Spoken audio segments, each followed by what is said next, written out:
All right, so we will begin the next session. As you saw, a lot of economic questions got asked actually during the previous session, and I think you should rely for answers to the economic questions on those who understand economics. To start off this session, let me, as an introduction, state that civil servants around the world prefer to be faceless. And generally, India is no exception to that. But luckily, occasionally they do go out and speak. And that is a great pleasure I have had this past July, when I was, after almost 2.5 years, had the opportunity to visit India again. And it so happened that I got the chance to listen to 3 top civil servants of India, 2 of them from Finance Ministry and 1 from Commerce. And I was absolutely astonished with what I heard. I at that time told myself that, on the one hand, it is true that the Indian talent is running around, helming the likes of the Googles and Microsofts and now even the United Kingdom. But it is also actually the top talent of India is serving the people of India by helming the government of India. And I felt that, wouldn't it be wonderful if I could host these 3 gentlemen at Columbia. At the time, it sort of seemed fantasy, but after Ashley and I started talking about this conference, I thought, well, let's try. What have we got to lose? And of course, whether we'll get one of them, 2 of them, or all 3 of them, this was always an issue till almost the end. But here we are. I'm absolutely delighted that we have 3 of our most distinguished civil servants here. I urge you to read their bios. I won't use up the time actually to introduce them in detail, but you would see that they're all 3. What they have accomplished also matches what you would see today, and that is what I would like us to spend the time on. But very, very briefly, I would introduce them, and in the interest of economizing on time, what I would do is introduce all 3 in one go, and then we'll have the pleasure of listening to them, and then we'll have Q&A. We'll begin with the Finance Secretary today, appropriately. I think, he will give us the overview of what the great work has been going on the fiscal side. So Mr. T.V. Somanathan, Dr. T.V. Somanathan, he holds a PhD in economics, but he is also a qualified chartered accountant, and he was also actually selected as a young professional for the World Bank, which had rejected me when I actually did my PhD. So you can see how distinguished he is. He did work for the World Bank briefly. He has written actually about 80 papers and articles in journals and newspapers on economics, finance, public policy, etc. And very, very impressive bio, as I said. Please look that up. Our second speaker will be Mr. B.V.R. Subrahmanyam. And I really felt, when I listened to him back in July, this past July, that finally India has absolutely the best Commerce Secretary it ever had. He has had a very long administrative career, and he has held positions in multiple levels, from Manipur in Northeast India and in Madhya Pradesh. He was on the faculty of the Mussoorie Academy. He worked in the Prime Minister's office between 2004 and 8, and then from 12 to 15. That was when actually I had the first contact with Mr. Subrahmanyam. I later learned that he had written the document which eventually formed the basis of the creation of the Niti Aayog. And initial few months when I joined in 2015, he was from the PMO side looking after the Niti Aayog. He had the charge of the Niti Aayog. And it was then inherited by Mr. Somanathan. So the two people with whom I had to interact from the PMO as the vice chairman of the Niti Aayog are both here. The third we have here is Mr. Tuhin Kanta Pandey. I did not actually directly interact with him while I was at the Niti Aayog, but there is an indirect connection there too, because the initiative for privatization was actually from the Niti Aayog. This was proactively I had sought from the PMO the authority to start looking into what enterprises ought to be privatized. And lo and behold, the PMO was very receptive and gave us the authority, and we actually then began the process.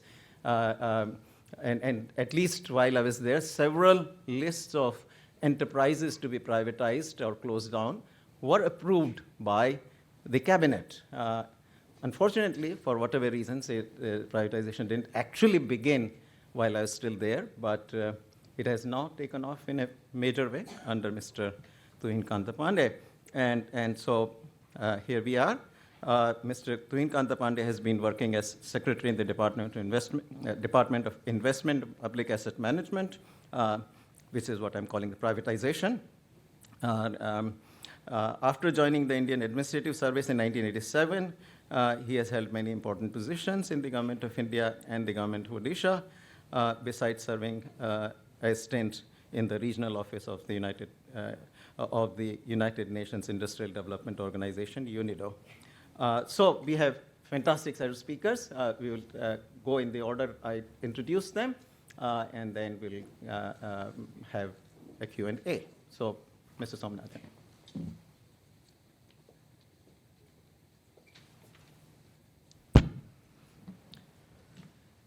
So, very good morning to all of you. It's a pleasure to be in New York and to have had a good night's sleep and not be completely jet-lagged.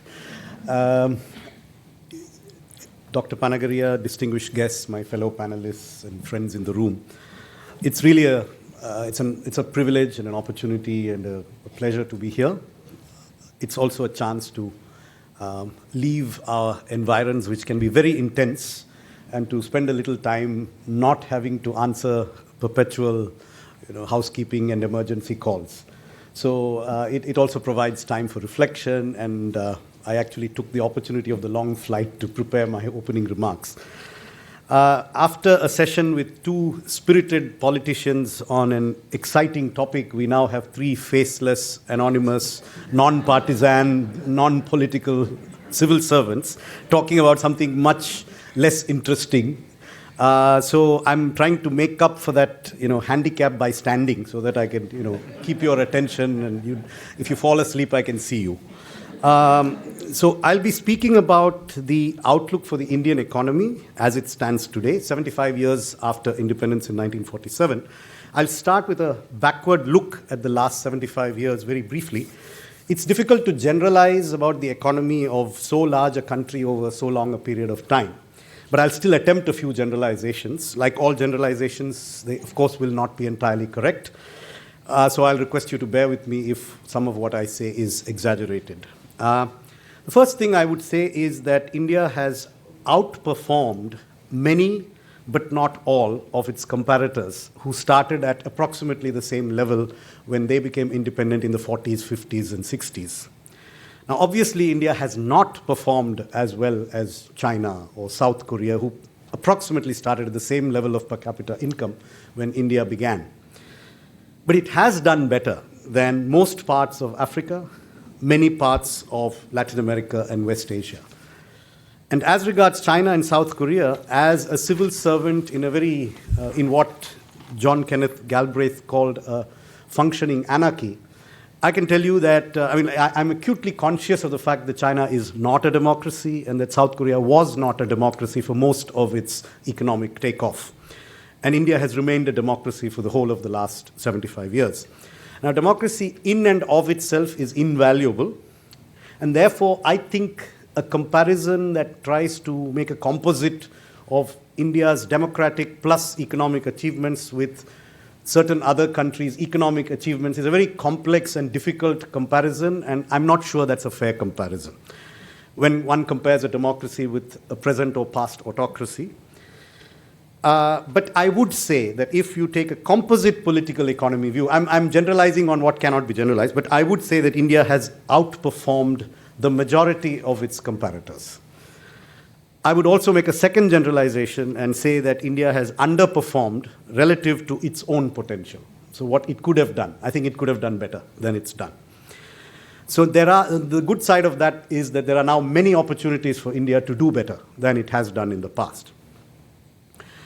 Of course, in the immediate recent past, India has faced 4 major exogenous shocks, 3 of them common to other countries and 1 affecting only India. I'm referring to the first wave of COVID, the second wave of COVID, and the consequences of the Russo-Ukraine war.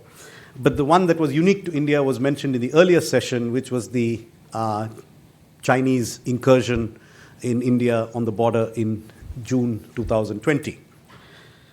Despite these exogenous events, all of which have had an effect on economic policy making, some of which are more public and some of which are not, a lot of economic progress has been made in India over the last decade or so, and also in the last 3 years, even during the pandemic and during all of these conflicts that we have witnessed.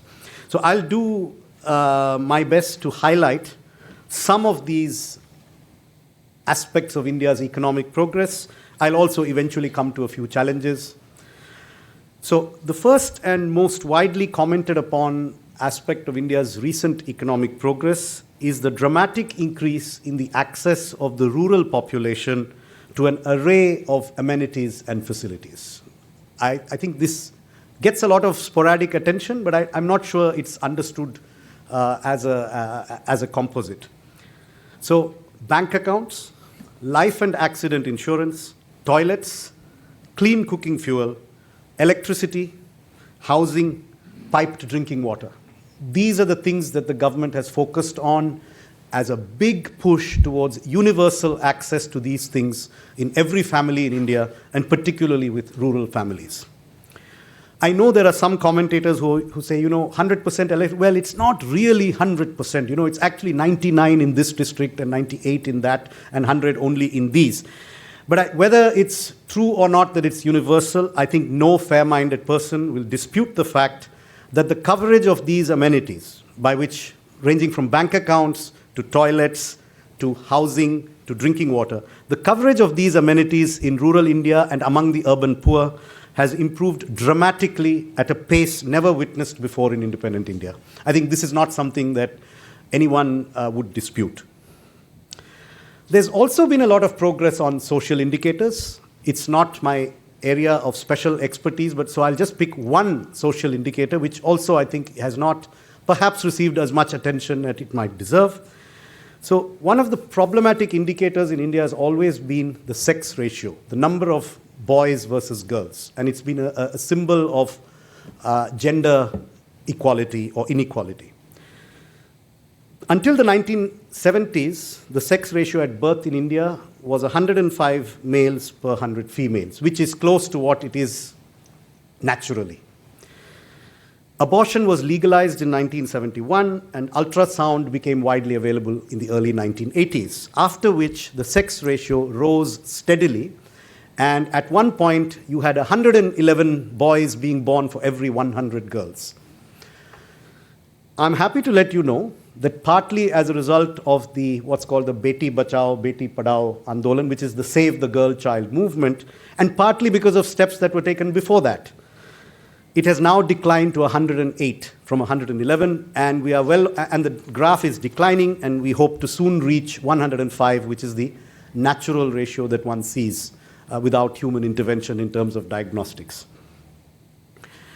The next area that I want to highlight is fiscal management. First, on the side of revenue, the number of income taxpayers in India has risen from 5.7 million in 2013-14 to 11 million in 2021-22. Now, this includes 2 years when the number was stagnant because of COVID. The biggest jump in the number of income taxpayers occurred in the 2 years after demonetization in November 2016. The total direct tax collections in 2021-22, by which I mean basically income tax on individuals and corporation tax on companies, were 34% higher in 21-22 than in 2019-20, which was the pre-pandemic financial year, in nominal terms, and over 20% higher in real terms on a stagnant real GDP, because real GDP of 21-22 is approximately the same as that of 2019-20, but tax collections have gone up by approximately 20% in real terms. There are broadly 4 reasons for this increase that we think, at least we as insiders think these are the 4 main reasons that it's happened. One, the reintroduction of capital gains tax on listed securities, which began in 2018. Second, the vast amount of data on cash deposits that was collected during demonetization and then analyzed. The third is the sharing of goods and services tax data with income tax, so that the 2 tax departments now work in unison to identify people who have business turnover but are not showing much income, and they now triangulate that data. And the fourth is the use of analytics at a very broad level, including analytics on cash deposits and analytics on GST data. Let me move to indirect taxation. The goods and services tax, which a lot of you may have heard of if you follow India, was a big tax reform whereby, before the goods and services tax, India had a system where you have something equivalent to the retail sales tax in the United States, but this was a different tax. This was a sales tax levied by each state at different rates on different commodities. And then you had a central excise duty, which is a sort of central sales tax, levied on both goods and services. So you had this complex medley of taxes. If you were a company operating in one state, it was not very complex. You had only 2 tax laws to deal with, one central and one state. But if you were a nationwide company operating in all states, you would have 34 state laws and 1 central law to deal with in terms of developing your computer system for taxation. So it was a very complex system, and it's a massive reform that began in 2017. Again, this was a bipartisan initiative. The initiative started before 2014 and was completed in 2017. It had a lot of initial problems. I used to want to remind people in the initial months of GST about the initial months of Obamacare, when the system software completely crashed, and we had similar experiences with GST in 2017. But over a period of time, I think you will have found that, or you may not have heard as much noise as before, the system has settled down. Settled down quite nicely. This tax is now showing signs of reaching the potential that was identified when it was announced. A US-based investment banker who visited Delhi last month told me of this is a true anecdote, I'm not naming him.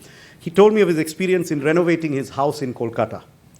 He said that his mother had engaged a plumber to do some plumbing work in renovating the house, and the plumber insisted on issuing a GST invoice because he said he had input credits which he wished to exchange, and he couldn't use the input credits if he didn't have an invoice. And this investment banker told me, this is the moment when, for me, the penny dropped, that things are really changing in India, when a plumber asks for a GST invoice. So there is a massive cultural shift in terms of the way business is conducted in India. Typically, businesses in India have preferred to operate under the radar of the tax system. Now, a lot of them are coming into the tax system. I think it's a very good thing for India and for India's future. The average monthly GST collection was 1,008 billion rupees, which is, or in lakhs of crores, it's 101 lakh crores a month in 2019-20, has risen to 1,490 billion rupees, or 1,49,000 crores in the first 6 months of this financial year.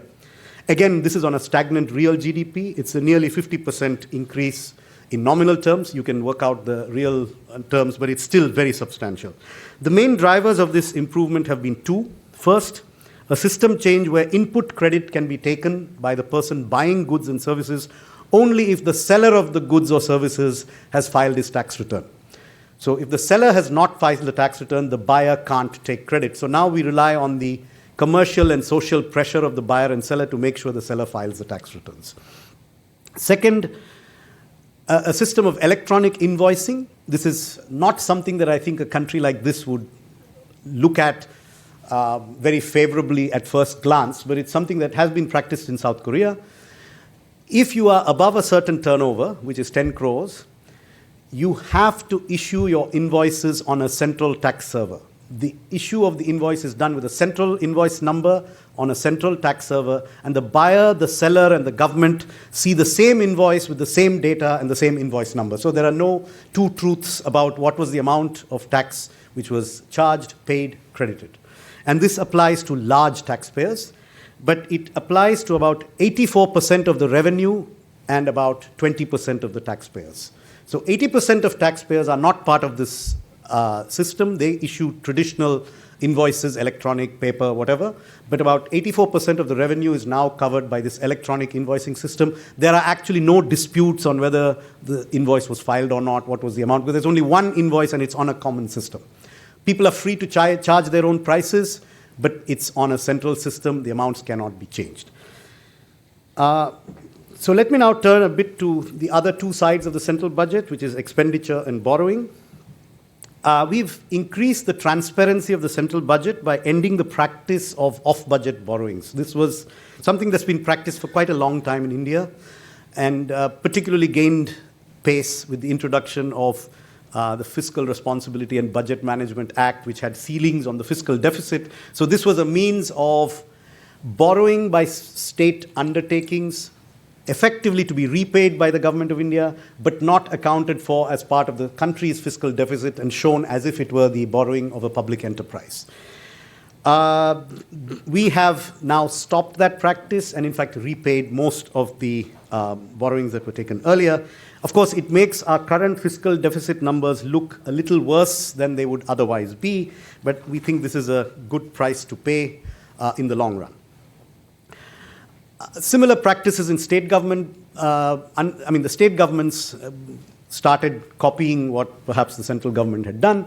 We have also used our regulatory powers over state government borrowing to curb this practice, and now if a state government does off-budget borrowing, we reckon it as part of the state's fiscal deficit ceiling, which is regulated by the central government. So the practice has become not very useful to the state governments because they can do it, but it's not going to get them any extra resources. The other important step that we've taken over the last couple of years is conditionality-based funding for states, where beyond their normal entitlement to borrowing or to central grants, there is an additional borrowing or an additional level of central grants or loans which they become entitled to on carrying out specified economic reforms. So this is a useful device in a polity like India, which is federal and which has different parties ruling in different states, and where even states under the same party don't necessarily always agree with policies at the center. So it has been a useful device to get consensus and move forward on some economic reforms. And the experience so far has been, I would say, a reasonable success. So let me give you three specific examples. In 2020-21, states were allowed 0.25% of their GDP as additional borrowing if they announced a policy of universal metering of farm electricity connections. And along with that, if they actually implemented farm metering fully in one district of the state. The state of Andhra Pradesh was one of the few states that actually took this on, collected the 0.24% of GDP, announced a policy of farm metering, and actually metered 100% of farm collections in one district, the district of Srikakulam. And the interesting thing is that in the following fiscal year, for which we now have the data, electricity consumption by farmers declined by 32%, even though it remains free. So the farmers don't pay for power, but the mere fact of metering has decreased agricultural consumption by 32%, primarily because it has eliminated a lot of consumption that used to be shown as agricultural because it was not metered, but was actually not agricultural. And it also makes farmers conscious of how much electricity they use, so there is a nudge in terms of switching off things that they don't need to use. A second example of this conditional borrowing is that in 2021-22, states were allowed 0.5% of GDP as additional borrowing if it was entirely spent on incremental capital expenditure without reducing their own capital expenditure from the previous year's base. This 16 states qualified, and it resulted in incremental capital expenditure of 479 billion rupees in 2021-22. I'll skip a few of the other examples of conditional borrowing in the interest of time. We've also taken several steps to increase the quality of public expenditure. There have over the years been a proliferation of what are called centrally sponsored schemes, which are schemes funded 60% by the central government and 40% by the states. There were 130 such schemes in 2021-22. It's been a long-standing proposal of the Niti Aayog, the Planning Commission, and others that they need to be rationalized. We comprehensively reviewed each and every one of these schemes through an independent evaluation conducted through the Niti Aayog, and we've now reduced the number of centrally sponsored schemes from 130 to 65 by closing some and merging the rest, and this was done without reducing the overall outlay on centrally sponsored schemes. The two benefits that we see: one, much greater flexibility for states in terms of use of resources, because conditions that used to be very fine and granular are now broader, and different states have different parts of the schemes that they find attractive to them. And the second is significantly lower management and administrative overheads, because we now run 65 schemes instead of 130. I'll skip a few of the other points in the interest of time and go straight to one more aspect of our expenditure rationalization. The central government had 689 autonomous bodies which are not public enterprises. These are societies, trusts, statutory boards. These are essentially not-for-profit central agencies. Many of them were useful at one point of time. Some were never very useful except to the staff, and some were useful, are not useful, some are still useful. So we've done an exercise of rationalizing. We looked at 231 of them very intensively, and the government has decided to reduce these 231 to 119 by merging or eliminating 112 of them. This too, again, reduces overheads, focuses resources much better. So far, I've been speaking of achievements. Let me now turn to some of the challenges. As you may know, our finance minister we are sometimes asked, what's the fiscal consolidation path? I mean, what's the view for the future? We've actually stated a fiscal consolidation path in Parliament. It was stated in 2021-22, reiterated in this year's budget. Our commitment is to get the fiscal deficit below 4.5% by 2025-26 at the central level. That is the commitment, that remains the commitment. It's been endorsed by the government in Parliament. We intend to stay within this year's budgeted fiscal deficit of 6.4%, despite some very adverse circumstances on fertilizer subsidies, food subsidies, and certain petroleum-related subsidies like cooking gas after the Ukraine war. My colleague Tuhin will be speaking on one important aspect of our fiscal consolidation, which is the raising of resources through privatization and monetization. We have many challenges on the trade front. There was a discussion of the trade deficit. My colleague, Mr. Subrahmanyam, will be speaking about trade, among other things. Now, I mentioned international events, fuel and fertilizer prices, which have made our job much more challenging. There are other challenges too in terms of balance of payments, inflation, interest rates. And I'm very conscious there are people in this audience who are aware of these problems and perhaps would be even more willing to talk about them than I am able to. But there are some things that I want to mention which are not as widely discussed or not as widely known.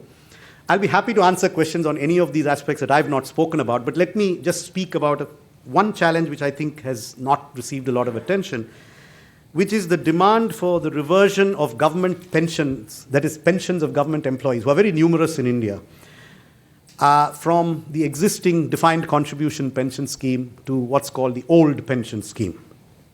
3 or 4 states have already announced a reversion to the old pension scheme. This means they will be shifting from the existing defined contribution system to a guaranteed pension, which actually is not a defined benefit pension. It's actually an undefined, ever-expanding, very generous benefit pension. And that's what they're shifting to. So they're shifting from a defined contribution system to an undefined, ever-increasing benefit system. There are perverse incentives that urge states to do this. Firstly, because they can stop making the contributions now, which is fiscally beneficial in terms of creating room for current expenditure. Employees see an increase in take-home pay because their deductions stop too, because the old pension is an unfunded one. However, it transfers a huge fiscal burden to future governments, and it actually makes more of government resources be focused on government employees instead of on citizens. So this is something which I think needs more study and more commentary. It hasn't happened much so far. I'll stop here. I'd be very delighted if Mr. Swaminathan Iyer would ask his question about PLI at the end of this session. I'll try to give him our perspective on it. Thank you. Very good.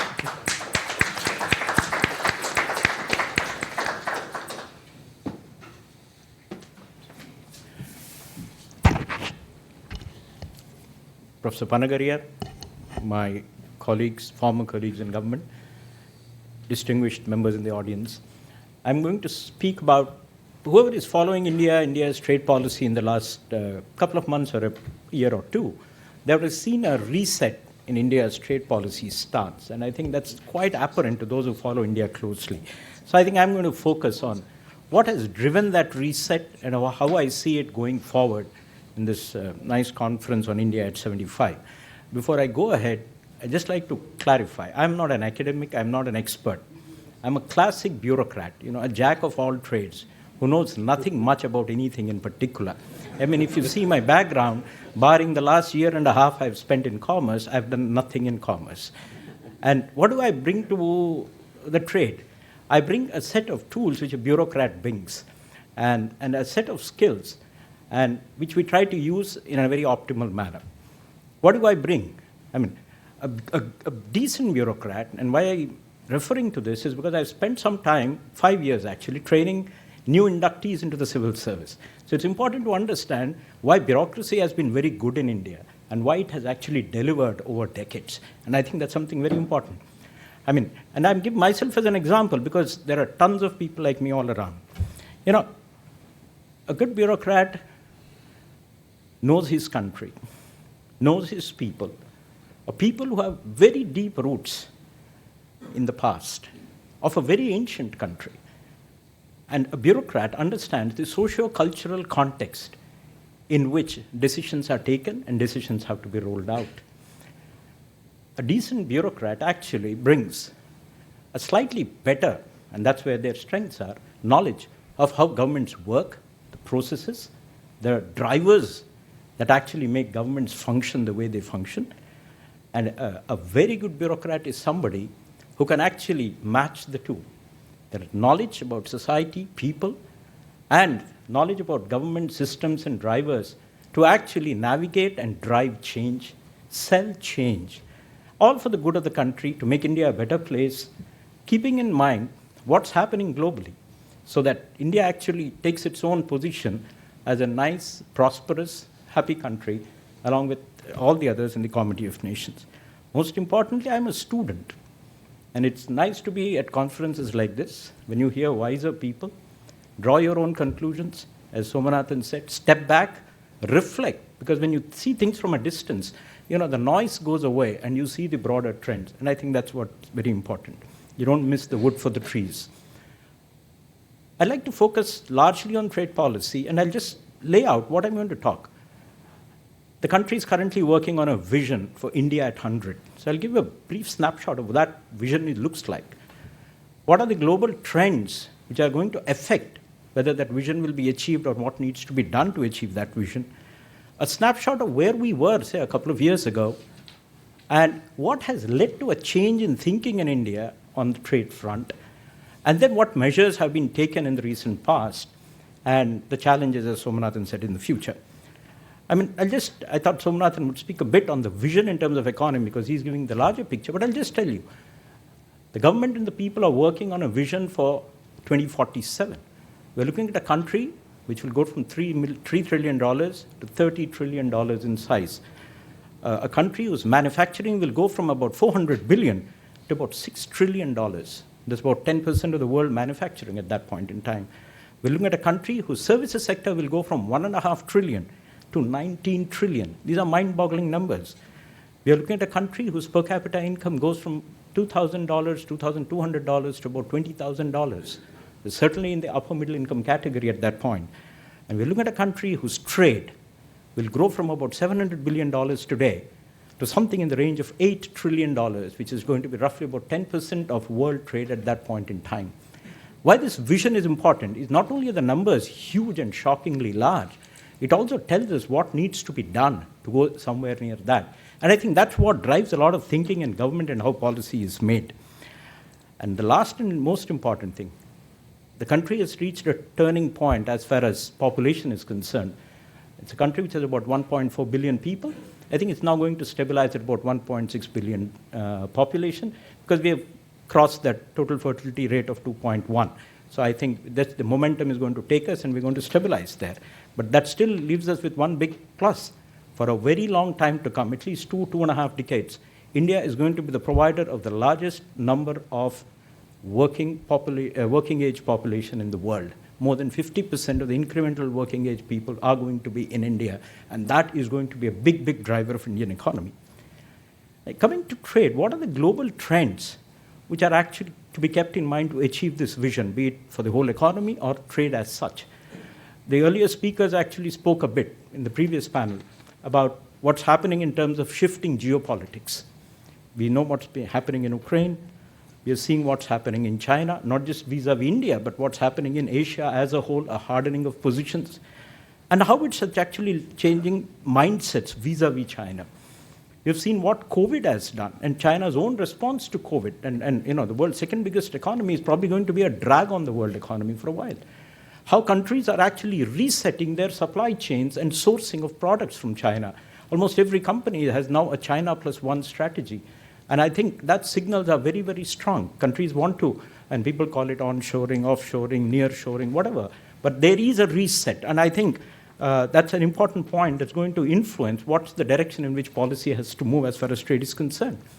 The other is something which has been happening for about 20 years, but still continuing, the importance of global value chains in trade.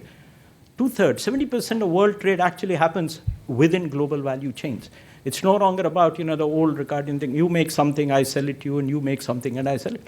You actually I think in India we were discussing somewhere, the Canadian High Commissioner said that a car manufactured in Canada crosses the border with the United States 8 times before it's finally made in the last place. So that's the kind of stuff. The same all over Southeast Asia. So there's a huge integration of manufacturing capabilities, and I think India has been not a great performer in terms of participation in GVCs. And wherever it is, we have what is called a huge forward linkage. That means we are largely a supplier of either raw materials or primary products. We are not in the middle of global value chains.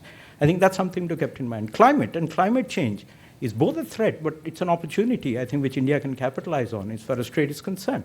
And last but not the least, in trade, a general disappointment about the inability of the multilateral system to deliver results in terms of liberalization. I think that disappointment is not only with developing countries like India, but all across the world. It has not delivered liberalization for the last 20, 25 years. I mean, the last ministerial barely avoided being a failure. They actually ended up with a new agreement on fisheries. The fact is, not much has happened over 20 years there, which means the reverse side is there is a boom in the number of free trade agreements and regional trade agreements all across the world. These are the global trends that need to be kept in mind if you have to come up with a trade policy for a country which meets its national goals. And I think that's the context in which the country has actually been relooking and rethinking its trade strategy. If you look at a snapshot, go back 2 years, just before COVID or near COVID, to 2020, and see where India's trade was. For about a decade, India's exports have been static, $300 billion plus minus 10%. And static in nominal terms, so it's actually a decline in real terms. And the figures are quite shocking because trade as a percentage, exports as a percentage of GDP went from 25% to 19%. That's merchandise exports. And total trade went from 55% to 45% of the GDP. So actually, you saw a kind of a disengagement of the Indian economy happening over a decade. And it goes back somewhere around 2009-10, this kind of a trend set in. The other is, if you look at Indian trade, more than 2/3 of India's exports actually are in commodities or goods which account for less than 20% of world trade.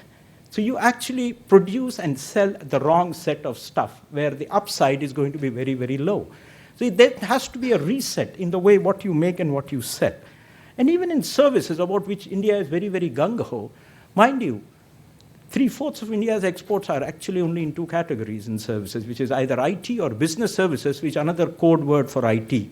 You know, if you do it offshore, it's IT. If you do it onshore, it's business services, but it's the same. So I think you needed to expand much more and look at how do you reset this. And there is a historical context to all this. I mean, India was a great trading nation for 2,000-3,000 years. But coming to post-independence, 1947, there was a whole set of policies which constrained our capabilities and constrained our trade also.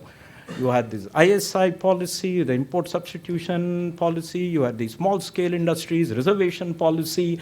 You missed the bus every decade when the new things were happening.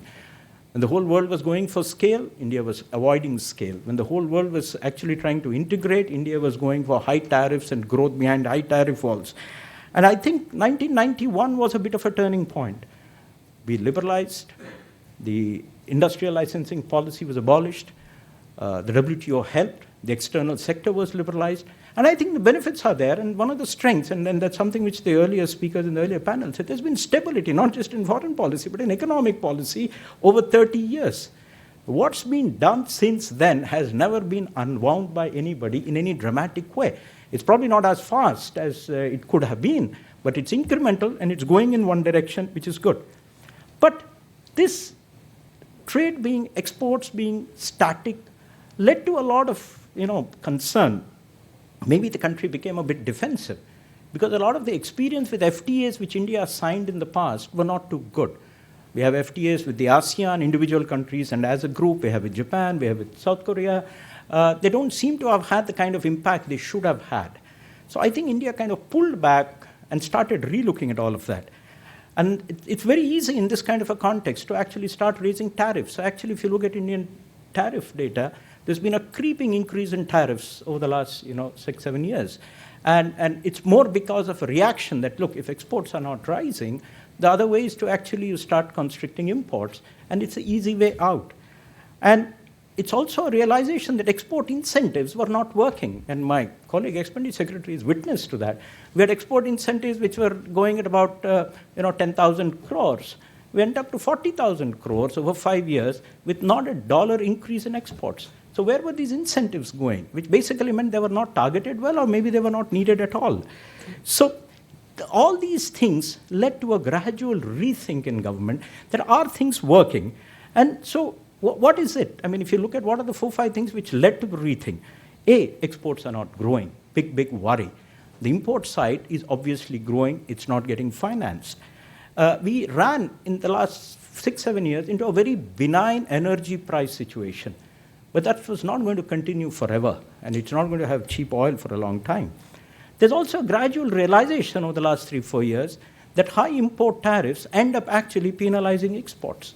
So whenever actually tariffs were raised to protect industry A or B, you have another set running and coming and saying, look, I'm getting hit because I import a lot of stuff which I need to produce to sell. So actually a gradual realization came into the system that we need to actually look at tariffs slightly differently. There's also a realization that some things are given. It's nice if you could build our walls all around the country and grow independently, autonomously from like an autarky from the rest of the world. But then you already signed some FTAs. Televisions will come zero duty from Thailand. It's sealed in a trade agreement. Something else is going to come at zero duty from Indonesia. It's sealed in an agreement which you can't undo. And then you also see that in other markets, you have non-tariff barriers in the name of quality standards, health standards going up. You need to address those. And maybe India was failing to address these things. Along with this came along Atmanirbhar. And I actually look at Atmanirbhar quite differently. I don't see it as protectionism. I don't call it self-reliance. I think it's self-confidence. Actually, that's how it translates in one way. Atmanirbhar is a self-confident India. And if you actually go and look at what Atmanirbhar means and what are the areas it's working on, it's 4 or 5 areas. It's actually 5.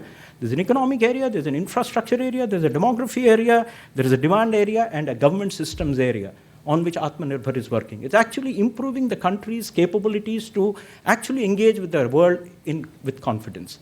And I think Atmanirbhar set the platform on which actually India has reset its trade policy and to engage with the rest of the world. And something much closer. In a lot of export markets, India was getting beaten by Bangladesh, Vietnam, and there is this big myth that tariffs are low in developed countries and very high in, say, developing countries like India. It's not so. Averages hide a lot of variation. I mean, we're negotiating free trade agreements with UK, textiles, garments, leather run into 5 to 10% tariffs. In Europe, you run into 15, 20% tariffs. And you suddenly see that Bangladesh gets an LDC exemption, you see Vietnam has an FTA, and that's why Vietnam is going around signing FTAs left, right, and center. They get zero duty access. And for an exporter, 5 to 10% is the margin on which they live. So given this, I think the government came to certain conclusions that firstly, splendid isolation will not do.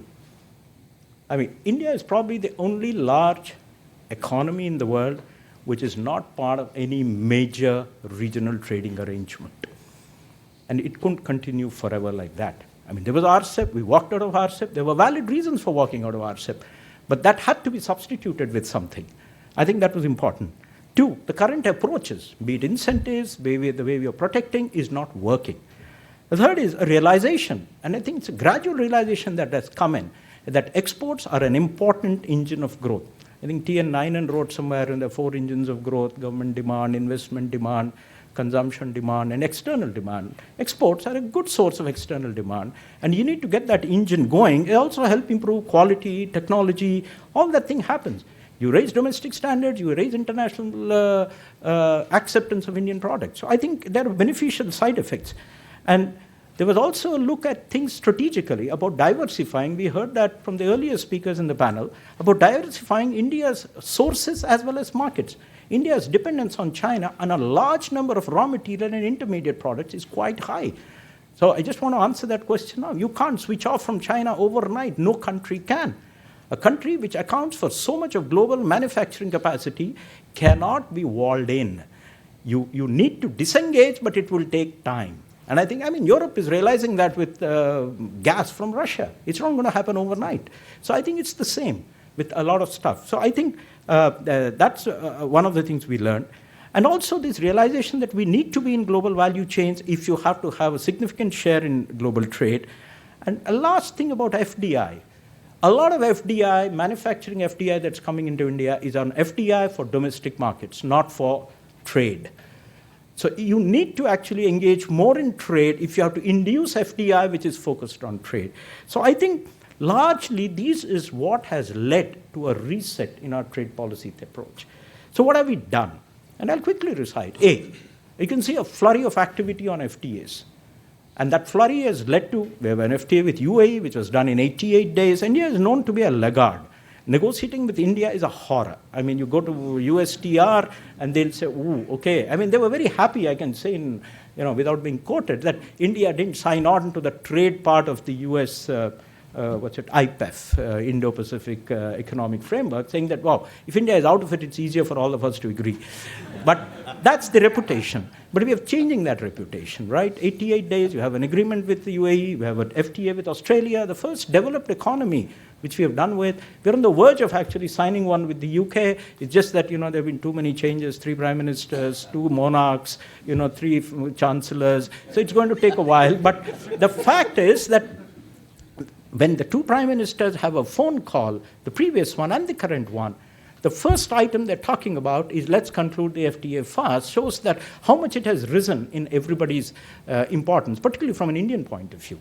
So, and India has a lot to sell. It's a big market. It's not a $3 trillion market today. It's a $30 trillion market 25 years from now. And that's the way to look at it and sell India. And I think that's there. India is actually targeting FTAs with complementary economies and neighbors. The previous speaker mentioned about Bangladesh. We need to integrate ourselves. And Bangladesh is not a small market. It's India's 4th largest export market. It's more than Germany or United Kingdom. $15 billion go there. So it's a big market, neighborhood. Nepal, $10 billion. So we need to integrate. And the other is advanced economies which have complementary economies from India. So we are negotiating with UK, with Canada, which should complete by March. We are negotiating with the EU, the Gulf Cooperation Council, with Israel, and of course, we don't know when the big daddy in the room will get on board. They need to, resolve their own internal things. And also there's a realization that if you actually have to go into FTAs, you need to accept losses. There will be gainers, but there will be losers. And I think that understanding is something which is seeped in. I mean, you can't have an FTA with UK without talking about whiskey. You can't have FTA with Europe without talking about cars and wine. And first time in history, India has actually, Australia, given away wine as a part of a trade deal. And I'm sure if they have something with UK, they will have to look at cars, they will have to look at whiskey, and a couple of other sensitive areas which have been holy cows which are not to be touched. The second thing is FTAs have evolved globally into what I call FTA 2.0. And 2.0 is actually the new FTAs. They're extremely complex. They're just 1/4 of it is actually trade issues. 3/4 of them are non-trade issues. You have labor, you have environment, you have gender, you have MSME, innovation, transparency, anti-corruption. Say what you. It's almost writing the Constitution of India all over again. But the fact that India is actually engaging, and I saw the statement yesterday, I think by the British Trade Minister, the new one, saying that we have actually closed a large part of the UK FTA, means about 26 chapters, 22 or 21 have actually been done. This was unthinkable in India 10 years ago, that you'll actually negotiate on labor, environment, and this kind of stuff. So I think that's an evolution, and I think that's important. We have actually moved to a target-based approach for exports, where departments, ministries, Commerce Department, and every mission in the world has a very clear goal that your commercial part is very important. The biggest buy-in is from the Prime Minister. He keeps talking about 3 Ts, trade, technology, tourism. Every ambassador has a dashboard on his table which tells you his country's performance in the export performance that year, product-wise, commodity-wise, updated every week. So it keeps flashing a red or a yellow or a green. And they know that that's actually the way they're going to be assessed in their performance. So I think that's led to results. And I'll talk about results in the end as we go along. The other is we are actually going full swing in becoming a part of global value chains. There is a special economic zone, SEZ law, which has been rewritten. And this is a law which is not going to sell itself on the basis of tax benefits or tax concession. It's going to sell itself on the basis of ease of operations. Paperless. It's actually a custom bonded manufacturing zone. That's the only way India can become part of global value chains. Trying to push brand India. I mean, India is not a country of snake charmers which sells coffee, tea, jute. I mean, these don't even figure anywhere among our big exports. I mean, if you look at Indian export basket and see what is it that India sells, 1/4 of it is engineering products. $40 billion is gems and jewelry, another $40 billion is chemicals, another $40 billion is textiles. India is a big manufacturing country. And I think it's important that people's idea about India, that made in India, it denotes quality, it denotes heritage, needs to be changed. I think that's going to be there. We've also looked at state outreach, going backwards. Bulk of India's exports come from 7 or 8 states. I mean, there is to be buy-in into trade from the entire country if you have actually got to have a liberal trade order. And I think that's one of the directions in which the government has pushed. We have an export commissioner in every state. The finance has sanctioned a new scheme, which is going to go through the cabinet at some point, which is about creating trade-related infrastructure in states. The whole idea is that every part of India should feel empowered to participate in trade. And last but not the least, you need to restructure the Department of Commerce to be able to handle this gigantic task.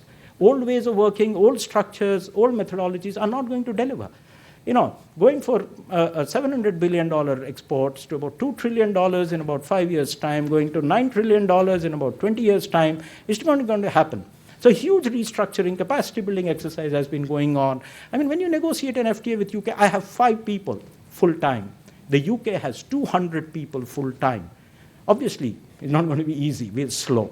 The only way we do is we have 200 people. And I think that's the kind of stuff that is happening, and interacting closely with academia, bringing them into policy making, developing networks across the world, across the system, and setting up a global trade promotion body. I mean, the US has 2 departments, actually. USTR does the negotiation. The US DOC actually sells American products around the world. in India. I mean, it's a very Brahminical approach. I like agreements, but I don't want to go around selling stuff, But I think it's important that, economics is about selling stuff. And I think India is in the process of actually considering setting up a trade. I mean, Canada has a trade commissioner. Australia has Austrade. Morocco, South Korea, everybody has it. Why was it not done for 75 years? But I think the right time has come. So I think that's where I land. A lot to do. This trade promotion body is yet to come up. I think logistics has to improve, but the government has a program called Gati Shakti. India has to improve its logistics. I think we need to cut down on paperwork. It's just too much paperwork. I think India has to improve on that. The dependence on China has to reduce. And I think it's, from a strategic point of view, it's extremely important. And very interesting. India needs to invest outside with its own manufacturing capabilities outside India. I'll tell you a story about the Dubai UAE trade deal. When we went there and we went very deep with the trade deal, we opened up aluminium. I mean, Dubai doesn't make anything. Other than oil and gas, you have dates. And they're good in metals, okay, with steel, aluminium, copper, because of low energy costs.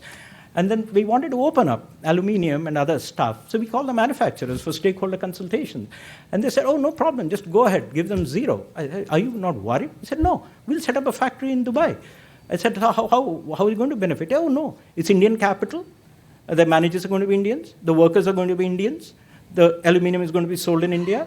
The remittances are going to come back to India, and the profits are going to come back to India. We've actually offshored production there to use their energy, which is cheap. So I think India has to start looking. It just can't be looking. I mean, if it's Bangladesh, we can't be selling cars to Bangladesh in perpetuity. We'll probably go back into assemblies and set up units in Bangladesh. So I think this is the direction in which we will have to move. So I'll just conclude with one or two statements. Exports did very well last year. They're doing equally well this year. I mean, the world is projecting a 1% growth in world trade this year. The half-year figures for India say in end of September, we are at 20% plus over last year. Where is it coming from? It's coming from shifts. Everything is not absolute growth. And mind you, these shifts are huge and they're momentous. Therefore, India is in a sweet spot. If we miss the opportunity, it's us to blame. It's for us not to blame anybody. We are to be blamed if we do not grab the opportunity. I think the world wants India to succeed. It's a very benign and favorable circumstance we are in. A lot of reforms, a lot of action has to be done internally for us to take advantage of this. These are once-in-a-generation opportunities, which come once in 25 years. If we grab that, I think we can grow the economy, there'll be jobs, and there'll be prosperity all around. And that's how India will actually finally benefit from the demographic dividend it is sitting on. And I'm confident that I think this thinking has penetrated down the system, and the results are there, and there'll be more in the future. Thank you. Professor Panagaria, distinguished audience, my colleagues, I have some 10 minutes time. I mean, in the interest of the time, let me squeeze in. Take easily 15 minutes, yes, of course. Honorable Prime Minister has famously said, it is not business of the government to be in business. I think I'm going to speak on enterprises, public enterprises, not so profit. Somanathan mentioned about some of the autonomous bodies, and he left the public enterprises to me. The public enterprises, there have been many. I think, I'll just explain to you how there have been very many public enterprises than possibly in US or some other economies. And there is a context to it. And what we have been doing it, and why should we privatize? It is only to raise resources, or is it to do something else? I mean, is our vision more strategic, or is it only raising resources for the government, and particularly for the huge amount of capital expenditure and social expenditure that we need? So I'm going to talk about privatization and disinvestment of PSCs, and the second thing I am going to cover the second policy, leg of the policy on asset monetization of core and non-core assets. Just a brief snapshot of industrial policy over time. 1948, industrial policy starts with an enactment and actually saying that predominant role of the government, of the enterprises will be in the government hands. So what we call commanding heights of the public sector as commanding heights of the economy. So we have started with that pattern, and industrial policy of 56, again, private industry limited to a very few sectors and subject to licensing. And those of, those of you who are aware of the things at the time, that even to set up, increase the capacity by 10%, 20% also, one had to go to a DGTD or a DGFT, go through the licensing process. What famously, was called license permit Raj, which was eventually dismantled.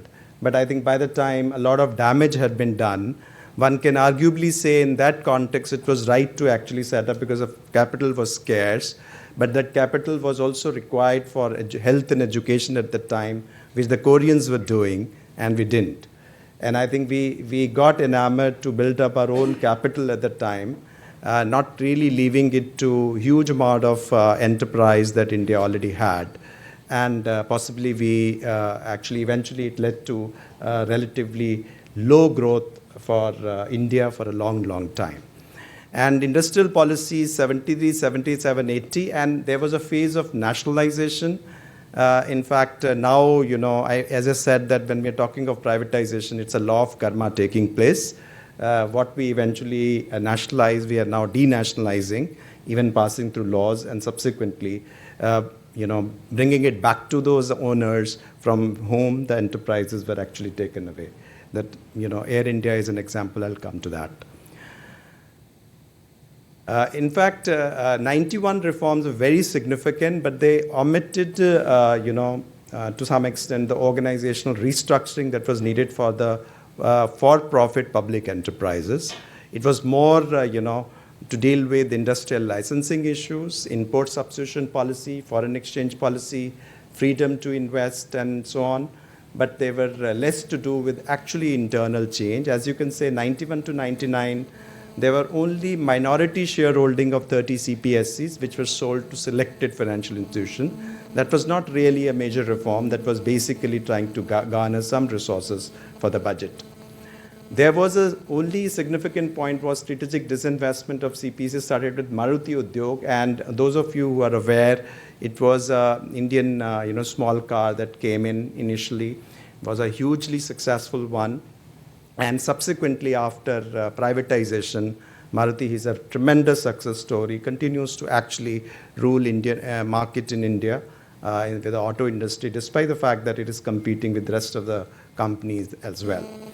Now we have, we have a Disinvestment Commission which recommended, but there was no real strategic sale. When we use the word strategic sale, I'll just give you just a couple of terms. The rest of the world use divestment, we use disinvestment. So this is our sui generis Indian word, disinvestment. We coined it possibly to reduce its impact on that thing because we were so public sector oriented. Probably disinvestment was something that the people were really confounded, what is it? And then we added the word strategic disinvestment, and strategic had no other meaning except to say that we are now handing over the management control to a private player. So I think both strategic disinvestment was also coined that you didn't want to say privatization, which was actually was a very, very big word. Incidentally, we have used it in our latest policy of 21. Outright word of privatization has been used.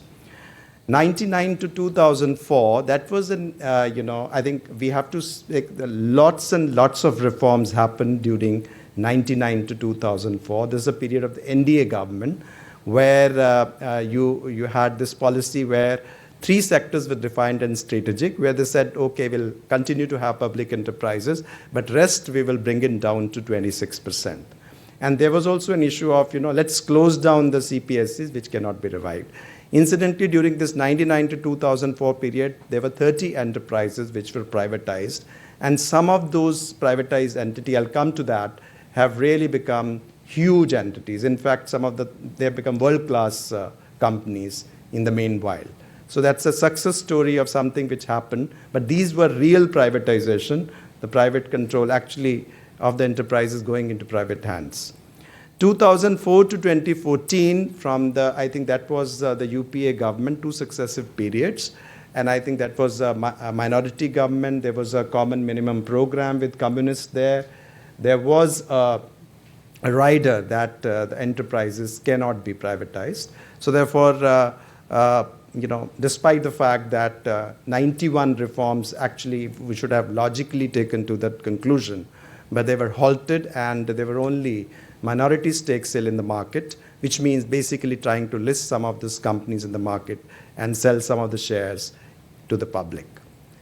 Then there was the new government when it came, 2015 to 21, and then it brought in again the policy of, so to say, resurrected strategic disinvestment policy with transfer of management control, along with, of course, minority stake sale, which actually, several companies, I'll come to that, were also got listed during the time.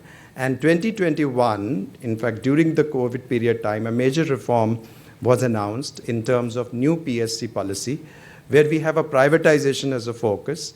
We divide the CPSCs into strategic and non-strategic. Even in strategic sector, we are now saying that we could actually privatize. Then, of course, the minority stake sale continue as well. So I would say that the new PSC policy is truly a directional shift because it's laying out very openly in the parliament and to the public that we are going to privatize. So I think one way, I think we've taken a long time to use the word privatization in government documents in a straight manner. Strategic sector, we have 4 broadly, and this is again the major reform. Banking, insurance, and financial services has also been brought in as something where privatization can take place. This is something has been a holy cow so far, and this has also been brought in a sector. The policy is that we will retain only a bare minimum of presence of PSCs. There is a bit of a, there's no determination that you will retain so many or so, and that will be contextual. The rest, of course, will have to be privatized, merged, and there's a long order to go, but this is a policy which will actually carry on for next few years. Timing, of course, depends on market conditions, sequencing, and feasibility, Ultimately, in order to privatize, you also need a conducive climate and also the potential bidders to come in, and it has to go in tandem with the stock markets and other market. In non-strategic sector, the policy is much more direct. It says either we privatize or we close. I think the emphasis on closure is also very clear that we might as well use the assets which are not yielding return to better use, and rather than really bleeding the budget out of trying to just survive the unsurvivable companies. If you really look at the benchmark, there is a positive divergence of, there is an index for the PSCs and there is a benchmark index. If you see, as far as after the announcement of the new policy, there is a positive correlation. I mean, below the blue line is, if there is a growth of 20% in the general Sensex, there is a 40% growth in the CPSC. That means they are being valued a little more now. I think one of the market expects them to slowly be privatized. This is just a broad overview. There are 389 companies. Many of them, of course, are smaller companies. The parent companies are 162. We have about $205 billion of market cap.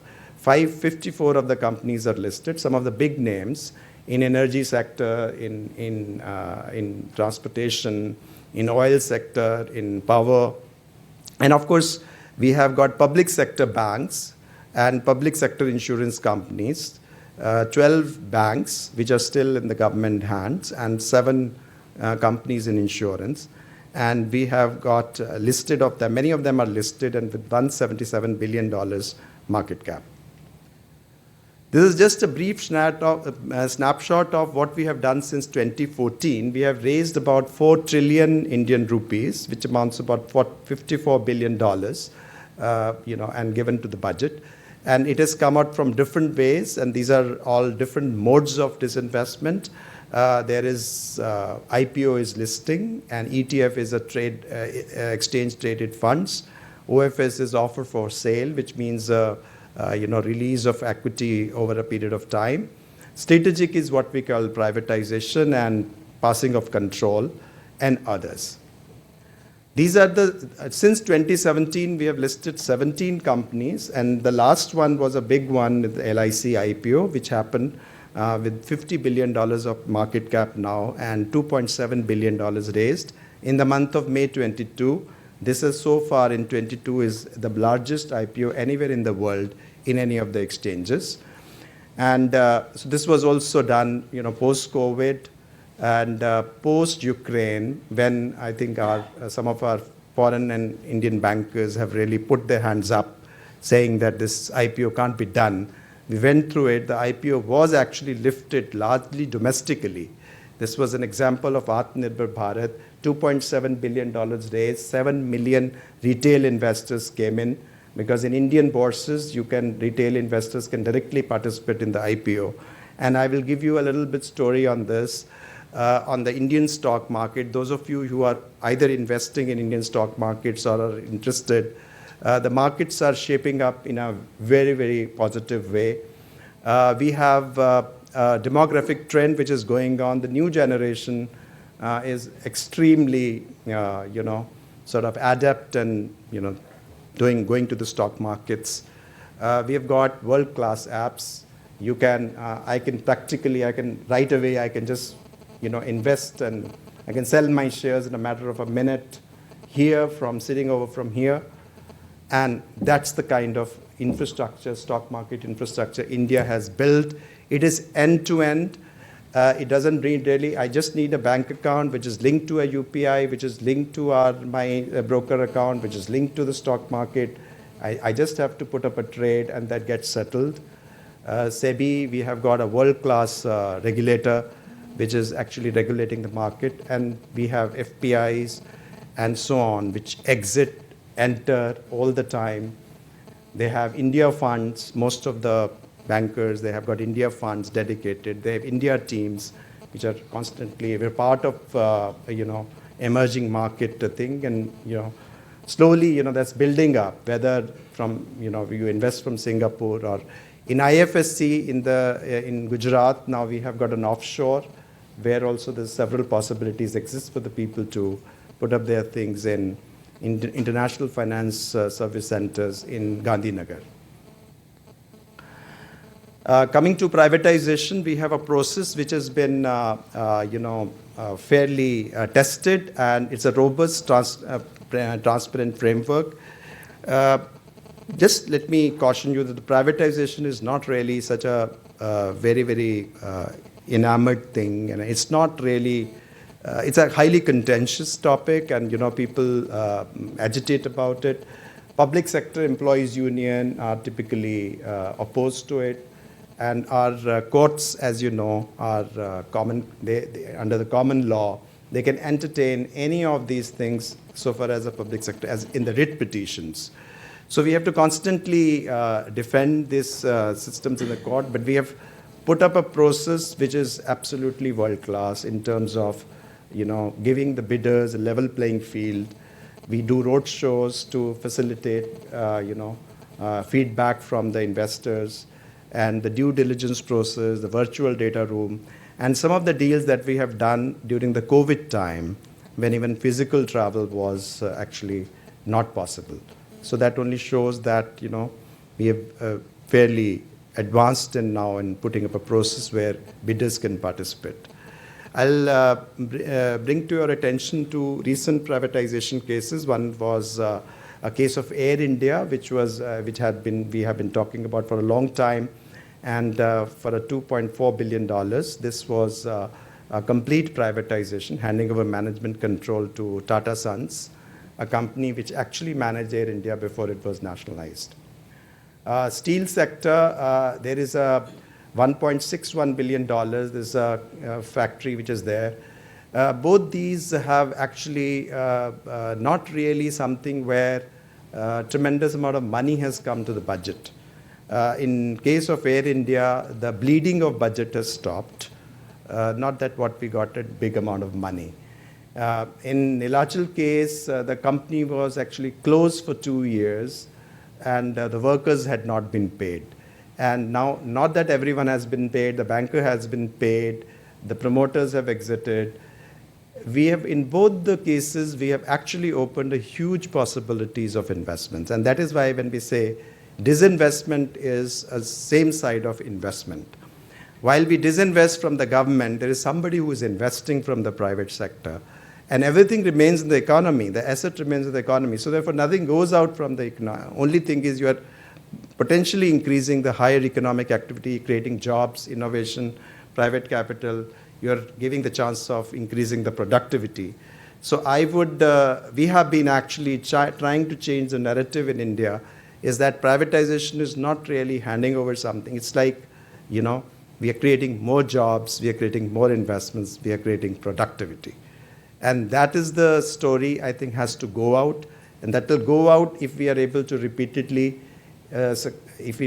succeed in many of these transactions, so it becomes more of a habit.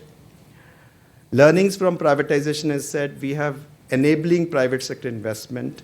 In Nilachal Ispat case, I would say a $10 billion investment has been secured. Within 3 months of the signing of the deal, the blast furnace is on, 4,000 workers working round the clock. The $5 billion plan already off the block. It's just a matter of 3 months.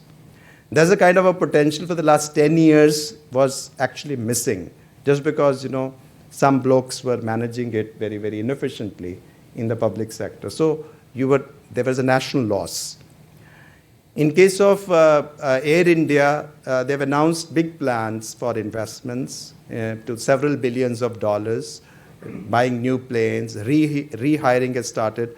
Contrary to what the workers were expecting that they will be sacked, in fact, lots of new hirings are taking place.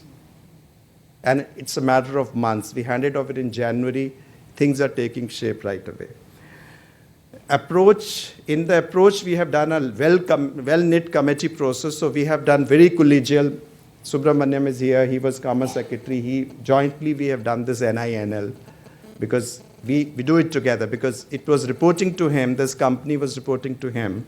So we have jointly worked out the inter-ministerial process, so we don't send the files back and forth, and trying to create a common situation of working. We have done a lot of capacity building in our department. We have outsourcing services of professionals, some of the very good professionals in legal services. We create value, construct an investment opportunity because we are more flexible in designing our things. And we also hive off non-core assets, which are valuable real estate assets, which are not really important for the operational company, so that we hive off and make the value reasonable. And we have done robust process and documentation. This is our privatization pipeline. We have brought in now IDBI Bank. This is the first bank we are trying to do in the history of India as disinvestment, which is basically through a competitive bidding route. So IDBI Bank expression of interest is already out, and we expect several investors from US to also participate in this process, bidding process, and hopefully we will be in a few months' time, we would have privatized it. We have a defense company, we have a railways logistics, a very big railways logistic company, a shipping company, an aviation company, in engineering and ground handling, steel companies, consultancy and healthcare. This is our privatization pipeline. And this is what I have indicated are, I think, were different stages, but many of them actually got off to quite a nice start. This is just, I'm just trying to say there was a privatization impact study in Economic Survey of FI 2020, which have revealed that privatization has been of great help. Net profit of, for example, net worth of privatized firm as compared to peer firms increased 326% as against 226%. Net profits increased by 455% as against peer firms by 223%. Return on assets have increased as compared to privatized firms. Return on equity has increased by 8.7%. Net profit margin, growth rate. So we have some evidence, at least from some of the earlier private sales, and they were 20-year-old. And some of those companies are, for example, Hindustan Zinc. It is now one of the world's leading zinc producers, I think #2 company in the world. And you have Tata Communications, where it was erstwhile VSNL. And Tata Communication has now, has a clients about 220 200 plus Fortune 500 companies are their clients in 5 continents. And they own several undersea cables. You may not be aware, some of the major cables which connect the continents are owned by Tata Communications. Let me quickly come to this. I think I'm overshooting time, but let me just say asset monetization, the second leg of our policy, which is basically, public-private partnership in terms of concessions, which can actually revert. These assets can revert back after, a certain concession period is over. This is one very important way to increase productivity, economic growth, and jobs, particularly to revive capex cycle. This is a typical way the cycle works. You use the existing asset base, you monetize existing monetizable assets. Proceeds are then used into new capex thing. It's not merely a question of gaining resources, because most of these companies, like for example NHAI, Power Grid, they build more capex, except that they reduce the debt. So instead of taking the debt, they can actually sell it off in various forms. And this is the pipeline which we have announced over the period of 22-25 of $80 billion. Last year, there was a target of $11 billion, and achievement was about $13 billion. The target of 23 is $21 billion. Some of these things which have been done, one is that the instruments of InvITs and REITs are firmly established in India. The regulation system has been set. There is regular, both private sector and public sector, 1 trillion rupees of asset monetization took place in private and public in 1 year, last year alone. Recently, as late as yesterday, NHAI has, InvIT has been listed. They've already done about 800 kilometers now. Then there is a Power Grid InvIT. One single InvIT was raised $1 billion from the market. And this is basically, used to build up new capex. We have done 42 coal blocks and 22 mineral blocks in the things. This is again a new policy where commercial mining has been allowed in India now, which was earlier only captive mining was allowed. Now commercial mining so number of private companies are also possible to take the mineral auctions and coal and mineral auctions. Tourism, the famous Hotel Ashok, we are actually trying to have a PPP for it. And, the model has been set, and very soon the bid will be out also, the long-term concession agreements with possibly a revenue share. Warehousing, there is a 10 million tons of storage capacity plan. Port and shipping, 31 port terminals. Airports, already 6 airports have been put it down on the PPP mode. So, and for land, this is another new initiative, because a lot of land is with the, but public sector enterprises which are lying closed or on the verge of closure.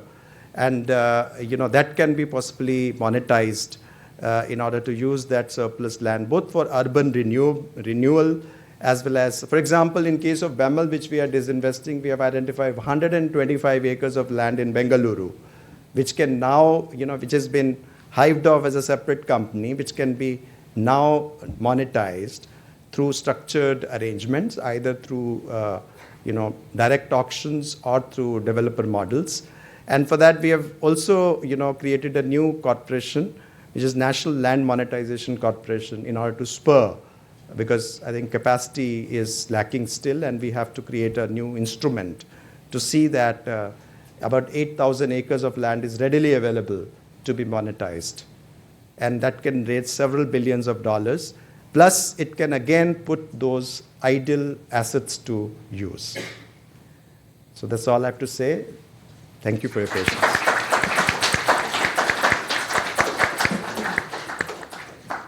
So I hope you all agree that my excitement to have these 3 gentlemen over here was justified.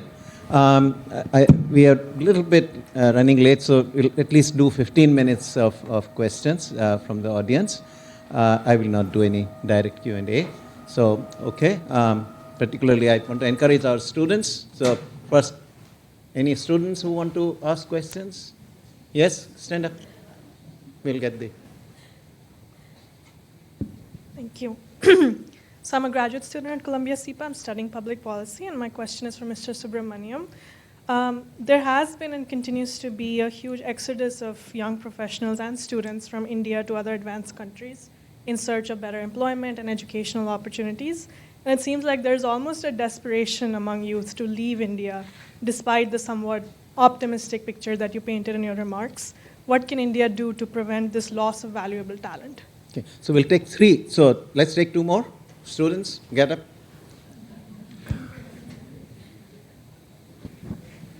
Hello, this is Ishfaq. I'm from Pakistan and I'm also a Sarkari Mulazim. So my question is to Secretary Disinvestment Sahab. A very great presentation, but one thing that I couldn't see is if you are privatizing enterprises, so what would happen to the employees? Is there any government plan to retrain them, reskill them? And then this question transferred to the Secretary Finance Sahab that definitely they will need more money for the safety nets to keep those people who loses their jobs. And definitely it goes again to the Secretary Commerce Sahab that how would you retrain your workforce to produce value-added stuff in India. Thank you. And for the third one, since this was asked by the Finance Secretary, Swami.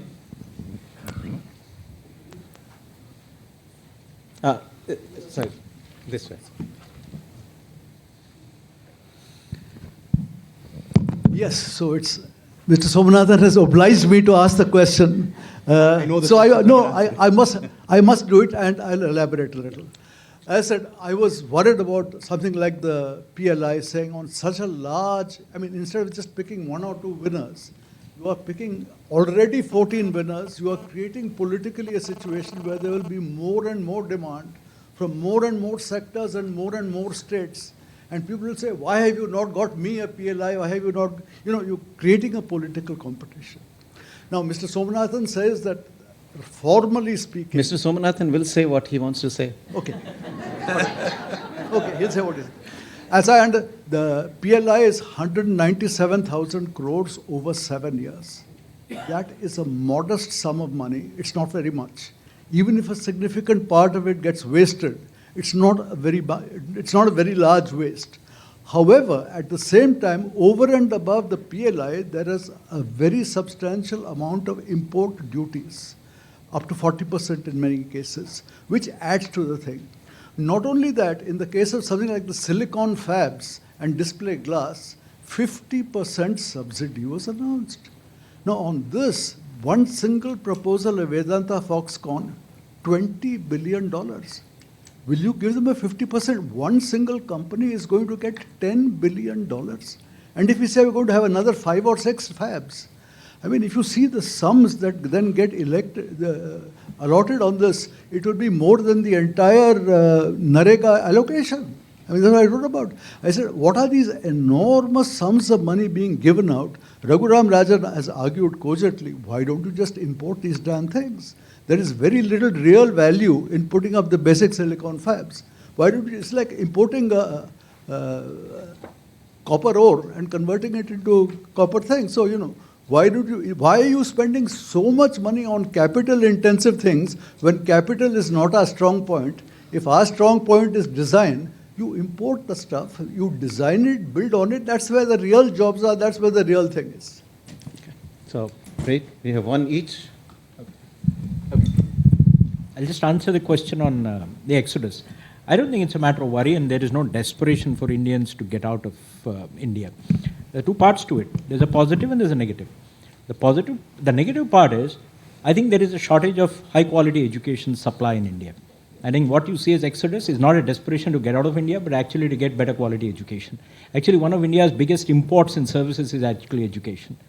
What we are actually trying to do then is to convert through our FTAs these education for which students go into employment opportunities at the other end. Okay, so in Australia, whatever they have as a visa policy is now cast in stone in an FTA there. And that's what the tough negotiations with the UK are. And then the hidden benefits that flow back to the economy are very, very large. Do you think the Silicon Valley revolution in Bangalore would have happened without a large Indian diaspora sitting in the US, actually working with them very closely? So I think there's a two-way flow, which is what's going to happen. I think the word brain drain doesn't exist anymore in common discourse in India. So it's not. The positive point is India is actually going to be a large supplier of labor globally. 50,000 nurses is what the NHS is going to be short of next year. I mean, there are going to be 100,000 cooks needed around the world, 100,000 yoga teachers around the world. I mean, are you going to do? It's a fact. And the fact is that this is all going to come from India. So I'm not terribly worried about that. Just one answer on PLIs before Somanathan gives the detailed answer. One part is where you're partly correct. And I agree that from a policy point of view, whether you give a subsidy or not is one part of the question. But if you are, don't give them simultaneously tariff protection, because then you end up having inefficient producers. Give tariff protections, which, if at all, on a sliding scale, 5 years or whatever. Giving them both means you'll actually produce ambassador cars all over again. So that's the little twist. Thanks. So, Something. okay. Let's. Yeah, I think your question was regarding labor and employees. What do we do with them? Actually, if you privatize a going concern, the labor is actually protected because they go with them. If you actually close down enterprises because you have not been able to privatize and they become unsustainable, I think that becomes a big problem because then the labor has to essentially displace. So nothing happens. As I said, I gave you the two examples. In both the examples, actually the labor is very happy eventually. Initial concerns are there that we will be sacked. Actually, there have been more hiring. And the study which we have done for those enterprises that shows that none of those enterprises which were privatized lost employment. Actually, employment only increased. Because the question is, employment will go along with and we have also certain protection arrangements. When we sign the share purchase agreement, at least for a year, we will say that you can't sack them. And then you have other laws, Industrial Disputes Act, other labor laws are there to, if their service conditions are changed and so on. I think it's more in the nature of, mindset that this is there. Ultimately, when the companies get strengthened and if they start growing, labor only increases. In fact, quality of jobs also increases. So thank you for that question. I think it's a very valid and important point that you've raised, and I think one that... These microphones are Yeah. also sensitive. So I think it's an important question that's been raised and one that needs careful thought on the part of the government. But what I'm trying to do, or will try to do, is to explain why we have done what we have done. So first, why PLI? So we have identified certain areas of the economy where market forces are not resulting in production of goods that we think have to be produced in India for a variety of reasons. Now, those reasons are primarily two. There are certain sectors where we think there is a strategic need for a substantial part of India's requirements of those goods to be produced in India, regardless of the fact that they may actually be cheaper to obtain through international trade. So the Raghuram Rajan argument doesn't apply because I'll give you two examples. And we learnt of this through two incidents, one COVID and two Galwan. So during COVID, if we were dependent for antibiotics on one country, a country that is not very friendly to India, we realized that we could have a trade embargo on drugs and we would be crippled. We would have something much worse than COVID going on in India if we had an embargo on certain supplies. And there's almost only one country in the world which supplies many of these things. It's a country that is not very friendly to India. So this cannot be decided on the touchstone of economics. So there's one set of things which are non-economic, and semiconductors fall in the same category. That we have found that almost all the semiconductors tend to come from one part of the world, which is either China or an island that could become China, and so on. So it's there is a reason for, and there are other countries that are offering equal or better industrial subsidies in that sector, including the country where Dr. Raghuram Rajan resides. So we are actually, in that case, doing it for non-economic reasons. However, there's a second area where we're doing PLI schemes, and this is the area where we think, now again, this is a traditional argument in trade, that India has the potential for comparative advantage, but these comparative advantages can only come about if we attain scale, and that cannot happen overnight. We have certain competitive disadvantages to start with, but if we overcome those advantages, then over a limited period of time, the infant industry can grow up and not remain a perpetual feeding bottle case. So, yes, that's the concept. Now, within this concept, we've had these 14 sectors. I don't remember all of them offhand, but I can tell you some of them. So, in the strategic category are semiconductors, advanced cell batteries, which are essential for us to store our solar and wind power. And these are targeted at particular kinds of new high technology batteries that have high storage density. We have semiconductors, of course. We have electronic vehicles, where we think India, this is going to be the vehicle of the future. We missed the first automobile revolution. We don't want to miss the second automobile revolution by having to be an importer of car technology and cars forever. And and then specialty steels. So there are certain specialty steels that also have defense implications. We don't manufacture them, we import them from China. So these are cases where the requirements were strategic. Then there are those where the requirements or the concept is economic. So some of them, like electronics, cell phones, these are primarily economic. What we've seen is that we don't have the clusters that are able to provide components to cell phone manufacturers. Creating that involves a higher cost for the manufacturer, but it is something that can be addressed over a limited period of time. The point on tariffs is very relevant. I think it's a bad idea to combine tariffs and PLI at the same time, but let's also look at some of these economic cases. We have this zero tariff on ITA goods, which means that we cannot impose tariffs on electronic items. So we don't have the option of a moderate tariff over a moderate period of time and then graduate from it, because it has to be zero.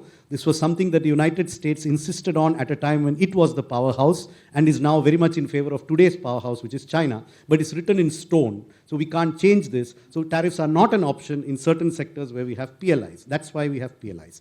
In other areas where we theoretically can impose tariffs, we have FTAs with countries like Thailand, Indonesia, and we have a limited ability to enforce rules of origin. And we have often found that a China tariff immediately leads to an increase in imports of the same goods via Thailand or Indonesia, and with perhaps a screwdriver being added there or a label being changed.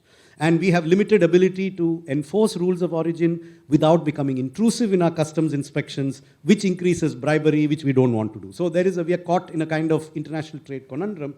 So we have decided in some of these cases to go with PLIs. Now, one of the things we are doing, and the ambassador example is a good one, is that every PLI scheme mandatorily has a taper. So it starts at a high level of subsidy and ends at a much lower level of subsidy. So typically it starts, and by the way, most of them have rates that are between 6 and 7% at the starting point. So it's not 20, 30% protection. It's a subsidy that's typically 6% to start with, 7% to start with, tapering down to 2% in the last year.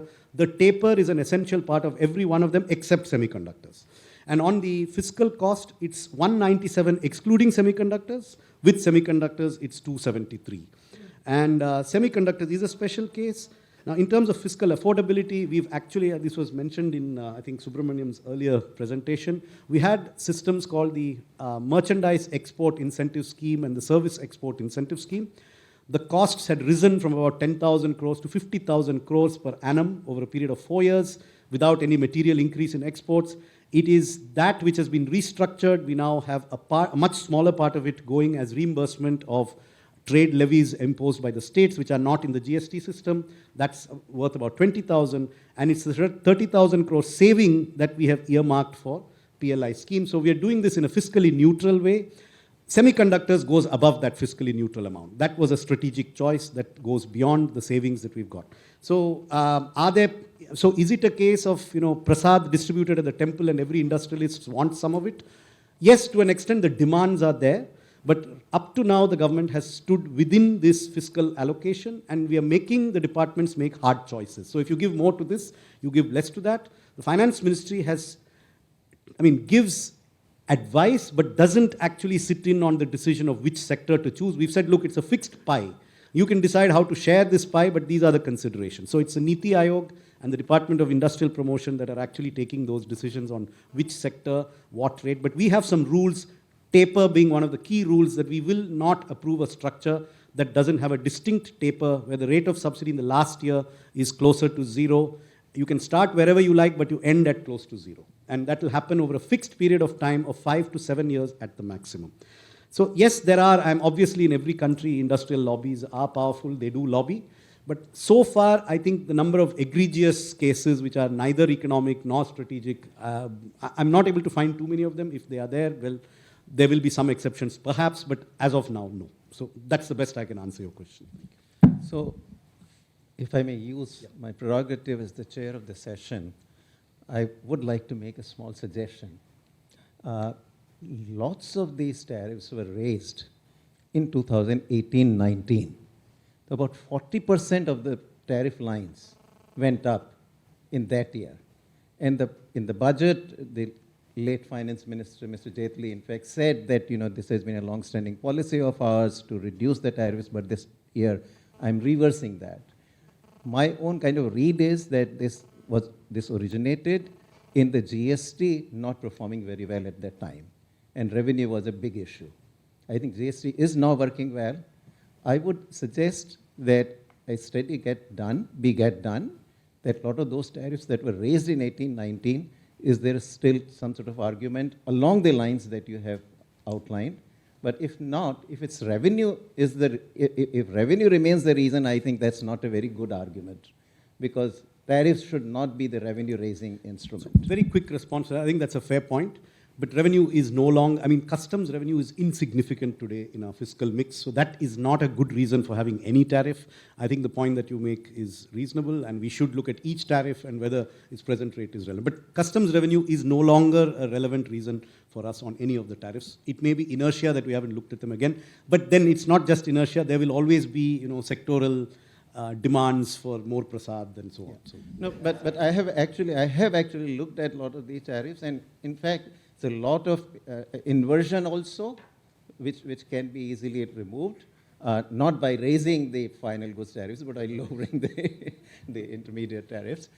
So I think there is some room here. Look back at what happened in 18-19 and see if there is justification. So now let me here ask the question. Just how many want to ask questions? Raise your hands, and I'll suggest a solution. So we have several.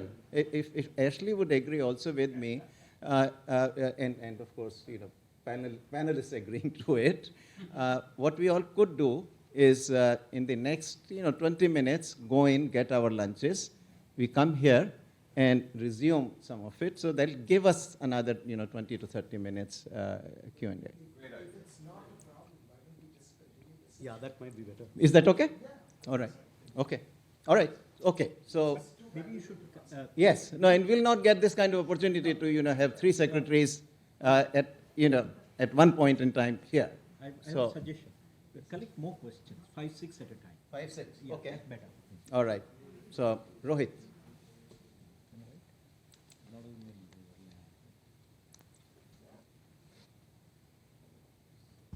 I just wanted to get your thoughts on 2 quick concepts. One, on how the industrial landscape, the trade landscape, and the economic landscape is affecting or is being affected by federalism. So what is the impact on federalism?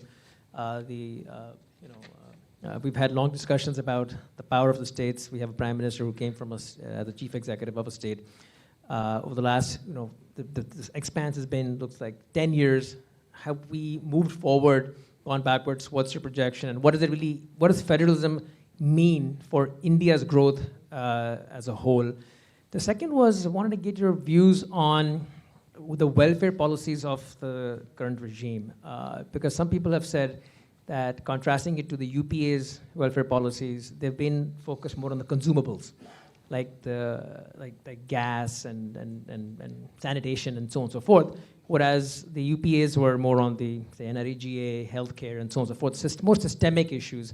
So where do you see the welfare state part of India going, and this ties to the question that was asked about the so-called brain drain, and you mentioned that as well, that we have a lack of skilled people coming up. So just the systemic investment on the welfare side versus the consumable side, your comments on that. Okay, here. There are two, so let's take them. There's one behind. Hi. So this question is for everybody, but sticking to the point of education, mainly on technical education. So I agree to the point of lack of high quality institutions, but I have a radical idea for that, and I want to hear your thoughts. Should we privatize IITs or do something of that sort as a solution? Because in the US, most of the innovation happens in private universities, not under government-run institutions. That's one. The second thing is about civil service. So we know, I used to joke with my friends who are in Delhi, civil service aspirants, that a part of Delhi economy runs on people trying to get into civil service. There's just so many people trying for so many years. Is there any reform that we can do? Because it just seems like a lot of wasted talent. Thank you. Okay, there's one behind, right at the very back. Good afternoon. Thank you very much. Question for the secretaries, any of you. Early data, what do they suggest on the effect of UPI on GDP? On basically, the effect of UPI in the system.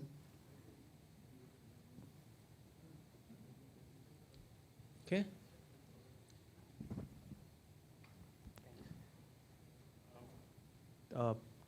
Good morning, good afternoon, Secretaries. My question is to the Finance Secretary on fiscal federalism, and I want to build on the earlier question.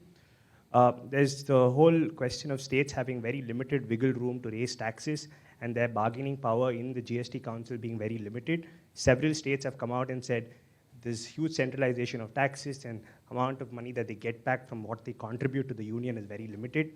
Adding on to this, the new Supreme Court judgment, which has said that the recommendation of the GST Council is not binding. How does the government want to respond to this, and what's the thinking in the room? Let's take, okay, go ahead. My question is to Mr. Subrahmanyam. So I noticed that a lot of the initiatives that are going on at the WTO are stuff that India is not really supporting at the WTO, but it is in the FTAs. So I wanted to know what is its WTO approach going to be in the coming years, especially in the realm of climate change and e-commerce. Shall we have round of answers? Okay. Just one or two I'll answer. On the WTO, since that's the last question, you're right. We have had a traditional position at WTO. So you've said keep non-trade stuff outside the WTO, let's focus only on trade aspects. And then this other big stuff that goes on at the WTO called JSIs, Joint Statement Initiatives. India has not only been not a party to it, they've opposed the inclusion of JSIs as a part of the work of the WTO. They do not want it to be given the stamp of approval of the WTO. That's the official position. The fact is, all the areas which are under discussion in the JSIs are part of the FTAs. So if we are negotiating with EU or UK, we've got environment, we've got labor, we've got digital trade, e-commerce, everything. So I guess there will be a gradual reset in the position. You see, doing it at a multilateral level, particularly in new areas, is, it's the fear of the unknown. You don't know, but you'll have a lot of unintended consequences. Whereas if you do it bilaterally, that's something which is much more manageable. And I suspect that once the country gains confidence, suppose we are looking at December 2023, and you have an FTA with the EU, with Canada, with the UK, which is largely everything which is in the G7 barring the United States, and you have signed up all these things. At that position, probably India will modify its position in the WTO. If you followed the last ministerial, there has actually been an evolution. India was not a deal breaker. India was one of the countries which actually enabled a deal to happen end of the day.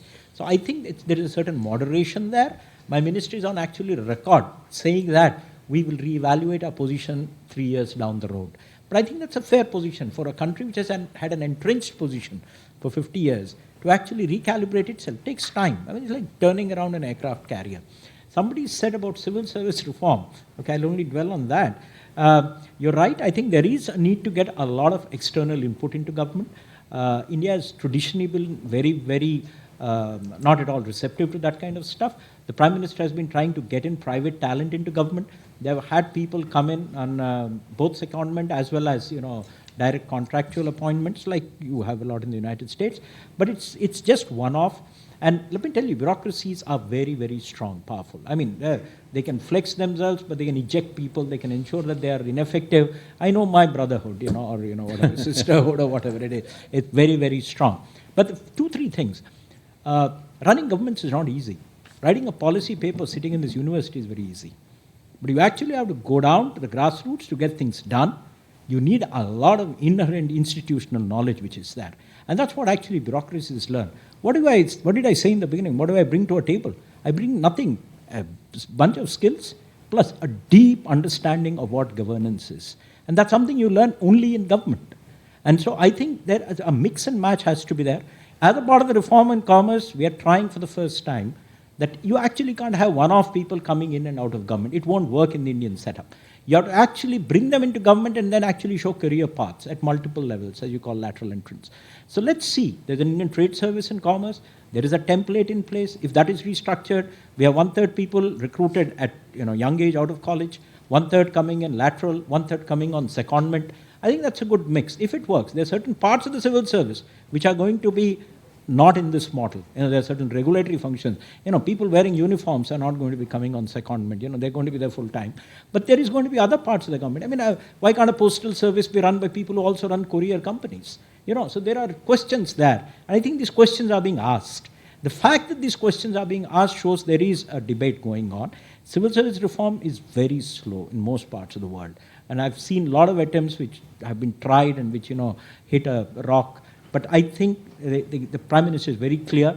He's set up a couple of missions. He calls it Mission Karma Yogi, which is Capacity Building Commission, which is looking at these kind of questions. But you'll see some progress. Thanks. Yeah. So related to that very quickly, I mean, what do you think of also not just lateral entry, but lateral exit in the sense that, temporarily for 2 years, 3 years, the regular civil servants going out into the private sector and working. It may just sensitize them a bit to how the private sector operates and what their needs are. Okay, there are two parts to it. A regular civil servant going out and working in the private sector on secondment and coming back is something that's been in the rules for 75 years. It's called Rule 622. Only thing is almost nobody uses it. There are two basic reasons. In an economy which is largely controlled by the government, every actor in Indian economy has some dependency on the government. And so when you have a government civil servant going on secondment, the biggest questions that come are all questions related to moral hazard, and therefore you don't know whether they're going for genuine reasons for some other reason. So it's not ever actually happened on a big scale at all. You've seen some people go out and work with a non-governmental organization or a charity, but proper private sector movement out and in has not happened. But I think, as my colleague at the other end has said, as a lot of these companies start getting privatized, and the role of the government in the economy as such starts getting reduced largely to regulation and policy, maybe you're going to see more of that in the future. The rules do permit it. They're extreme. There are a couple of secretaries who actually gone and worked in the private sector 5 years, 7 years, and come back and rejoin the government and have retired as secretaries. Thanks. But let me just add, as a system issue on the civil services side, India actually is also very short of civil services. If you see the numbers and how they stack up, because we have 1.4 billion, and if you really want to give, so I think the issue is here, there's a business that government should be not in. But there is a whole lot of other areas where the government should be in greater numbers, in greater capacity. And that area, again, you will need a partnership between the actual civil servants and the people who can actually deliver along with that. See, the point is that if you have a budget of $1 billion on anything, you can do it in one way. One way, you can have a personal budget, every personnel is hired there. Or you can have, like for example, in Deepam, we just built up the department over the last 2-3 years only. Because it was a very skeletal department. But we have not really added too many civil servants. We've added also our capacity to outsource. So we are able to actually do much better because we are able to have a very high quality services. So, I mean, the guy, instead of working for me, he's actually working for KPMG. And he's giving me that service. But I also need, people to absorb that knowledge. Because otherwise, the consultant will take you for a ride. So you need a balance, and you can actually develop a sui generis model for the higher civil services and managing the regulatory and other functions, where we need to expand more. Also in health education, there was also a question on UPA versus ND. I think this dichotomy is not correct. For example, it was like that. It was MG Narega and healthcare under the UPA, and only the consumer oriented and under the present government. That's not correct. See, we are not highlighting that. MG Narega continues, and it continues to be an important part of the budget. Healthcare, in fact, has expanded in a massive way in view of the Ayushman Yojana, where, at least 10 crore people, this 100 million people, are actually giving services in both private and public hospitals. 100 million families. 100 million families are being supported. 500 million people. And this is a part of it. So let's not only talk about only, and in fact on gas, it is not that gas consumer subsidy.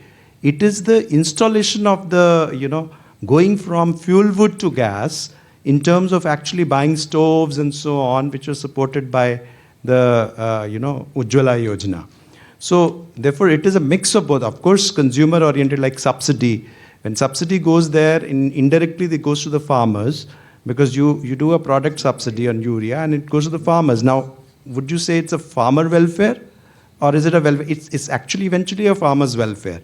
One can argue differently that the subsidy should directly be transferred, and in some of cases in petroleum, etc., it's a direct benefit transfer which is taking place. So I think that dichotomy is not clear. And effect of UPI, I will also touch on, and I'll request my colleague to do that.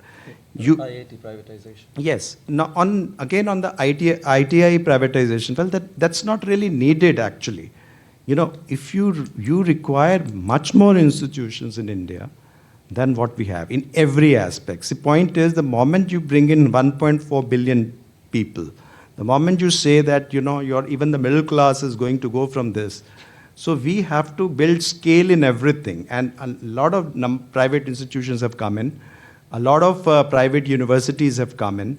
So the foreign universities are also being opened, and I think there is a capacity for more. And ITIs, they themselves can have their own model, allowing the faculty to do, have additional projects and so on, and charging a different thing. But eventually, your basic differences today, the cost of education in US or anywhere is extremely high, and your student indebtedness is extremely large. Can India afford it? I mean, the kind of, trillions of dollars which student debt today is in US. Can India afford it? So we have to really do a balance there. I'll start with the question on federalism. Let me say this. I would say, as somebody who's been observing this over a long period of time, that federalism and fiscal federalism in India, both of them, are as healthy now as they have ever been under any majority government in India.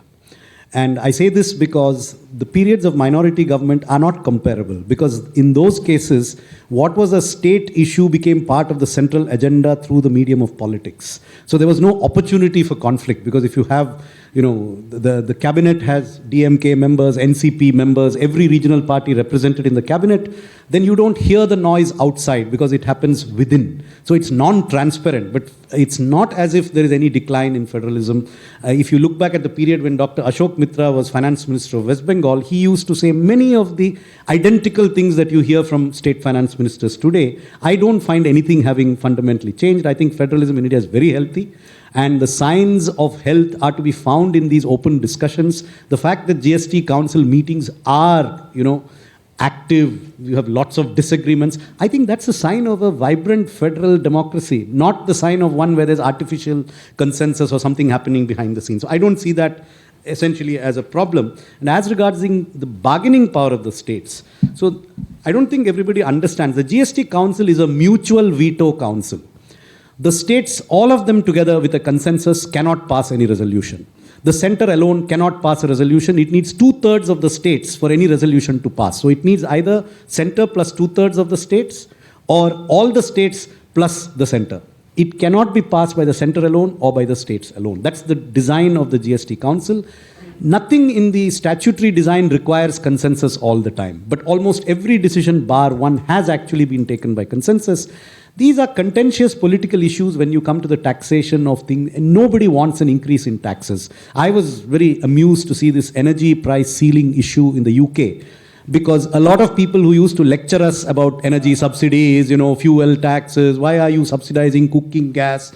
Well, when it begins to bite the developed economies, they end up doing almost the same thing. So these are popular schemes which in a democracy, we are thankfully a democracy. So you will see this kind of thing. So when you hear finance ministers of states saying after they come out of a GST council meeting, saying that something was not nice, but they voted for it in the council.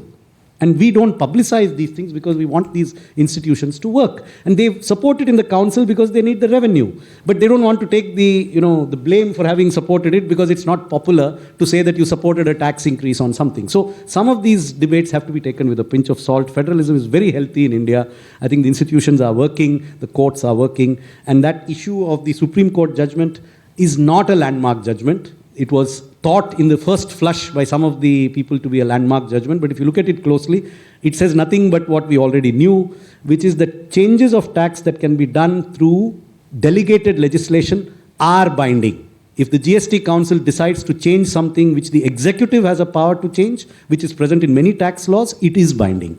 What it says is the advice of the GST Council on a change of law is not binding, which is obvious. It has to be legislated by every legislature and parliament. So actually it wasn't as significant as it initially appeared.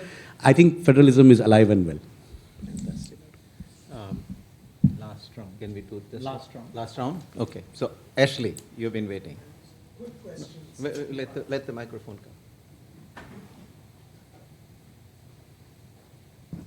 First, congratulations to the panel. This was extraordinary. And you should take this road show beyond New York. I'm serious. I want to point to what Subrahmanyam is. This is a very Brahminical approach. We don't like selling. You've got to get out of this if you want to become a $30 trillion economy. So, the question. On UPI. So it's a very good question. I don't have a good answer. But what I will tell you is I think the effects are not easy to measure in terms of accelerating GDP growth, but what I think is very clear is that it is improving equity. It is the poor in every economy who pay the highest costs for money transfer. If you look, this is not just true of India. If you look at remittances from Mexico to the from the United States to Mexico through Western Union, the costs, so it's a very regressive payment system which falls disproportionately on the poor. What UPI has done by making transfers free is that it has changed. It's shifted a part of the GDP from the banks and the financial system to the poor. So I don't know how to, it's not necessarily a growth impact, but it's a distributional impact, which I think is significant. I'd just like to add a point to that. Again, I don't have an answer on the GDP thing, but what it's done is it's led to the financialization of a lot of transactions, which otherwise would have been cash. And that's actually creating a trace and a track record. And actually a large number of fintech companies are coming up because we have a new system. What's it called? The AA stack? The account aggregator. So it's an account aggregator stack by which actually this data can be taken through an aggregator by a lender. So what's happening is you don't need to lend only on the basis of collateral or assets, but actually by mortgaging your track record. And the track record of cash flows is now available for the poorest of the poor, a street seller, a push cart chap. And there's a huge boom in fintech which is actually trying to use the AA framework to actually lend small amounts to these people, taking them out of money lending, reducing interest costs. So this is something which is new and is going to have immense applicability just like UPI has. This is going to be the next big thing to watch out from India. Just to add to that, it's not a myth. There are actually, street cart vendors who actually accept and make payments on UPI. Since it's electronic, and what he said is absolutely true. We've just rolled out this account aggregator framework. The account aggregator is a financial utility provider, which if you sign up for this service, you can tell them, look, I agree that you can see my UPI payments and receipts. You can see my GST returns if I'm a GST taxpayer. You can look at my bank account. I sign off. It's with his permission. And you can look at this data and tell me how much you can lend me. And the lending that they get from this is far, far cheaper than traditional sources of credit, which have interest rates as much as 1% a day, which is 365% a year. Even the most expensive institutional credit is 20% a year.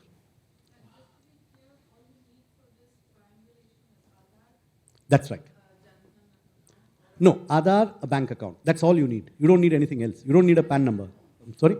And a phone. Of course, you need a mobile phone, which almost every adult in India now has. You don't need a smartphone. You just need a phone. Yeah.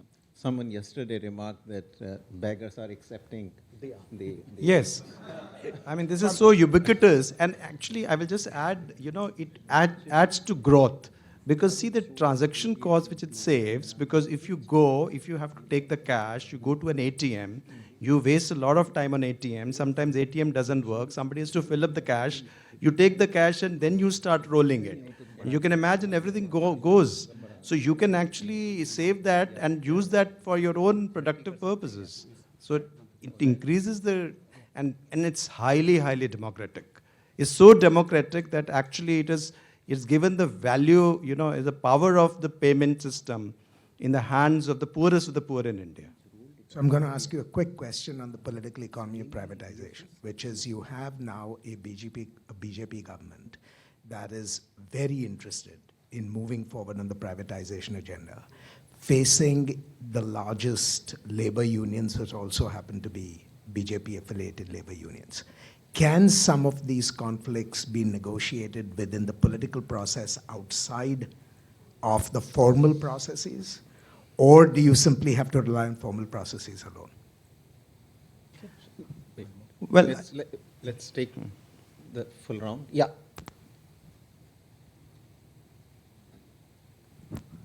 First of all, I want to thank the panelists for this very enlightening discussion. I think for young people like us who often see the chaos of Indian politics, the illogical rhetoric that comes out from our politicians, I think what gives us confidence is the fact that behind the scenes we have some of our brilliant minds at work, very often without getting the right credit, that are actually there to think and implement some of these things through. But I do want to talk about implementation. I think when you look at the past data points, there is still a question about India's ability to implement with perfection, right? And if you look at things like demonetization, which in my view was a disaster, our response to COVID, which as much as you want to talk, it was a disaster, right? We were in denial, then we banged some, utensils and made some other kind of noise, but it was a disaster.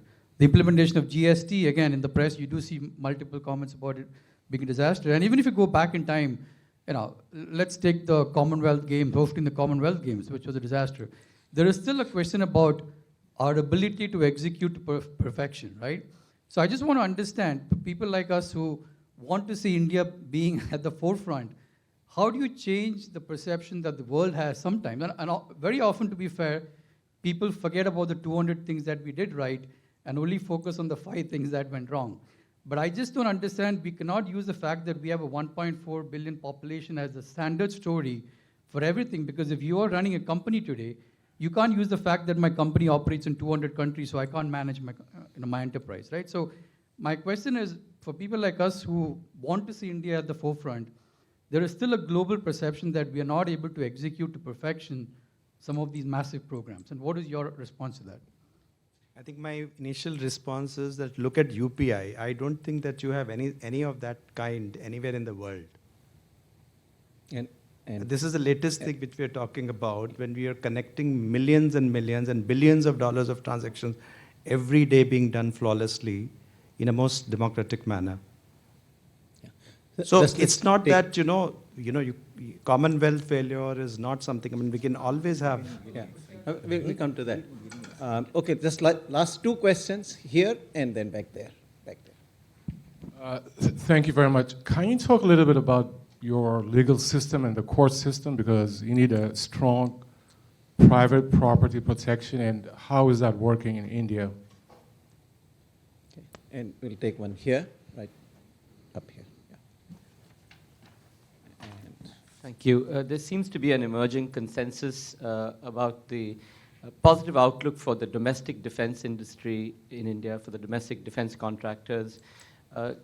Can you give us some guidance on what are some of the challenges that the domestic defense industry will face as it tries to both indigenize and then move ahead into the export space that it's having a little bit of success in? So I framed this question asking for the concerns, recognizing there is strong bullishness right now on the domestic defense side. Thank you. 17 years. Okay. Okay. So first on the ability to implement to perfection. I think there are things that India has done well and things that India has not done well. And last time I checked, almost every country I saw had done some things well and some things not so well.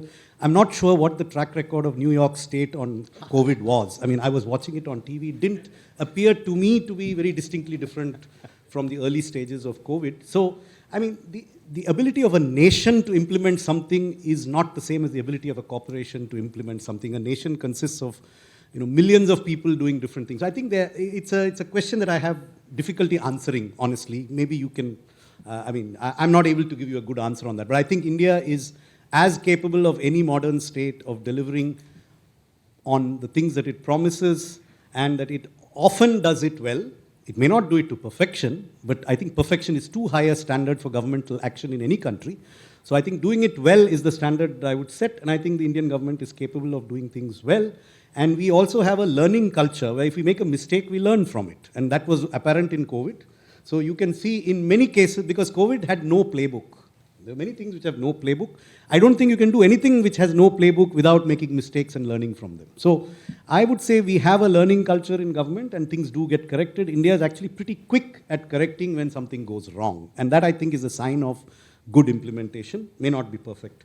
On the courts, I think India's courts have a pretty good track record of ruling against the government when they think the government is wrong.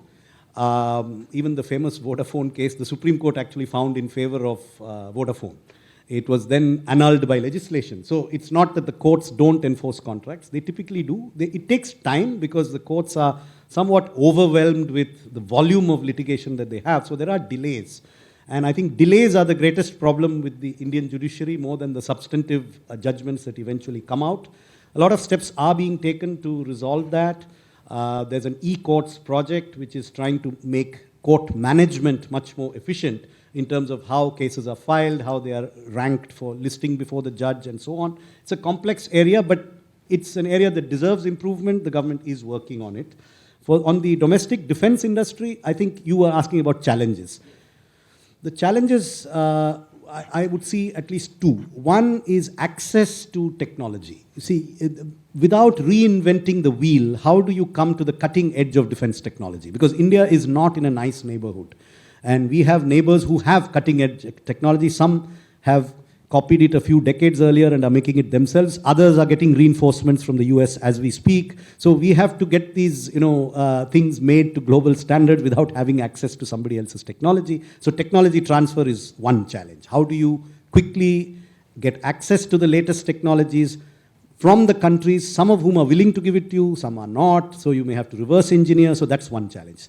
The second challenge is the government's own procurement system needs to modernize, because the way we take decisions on defense procurement are characterized by the hangover of old scandals like Bofors and so on. So there's extreme reluctance to take decisions without having an absolutely rock-solid audit trail of why the decision was taken. And that often means too much time spent on decision-making. So these are challenges which I think collectively between the defense industry and the Ministry of Defense, they'll have to work together.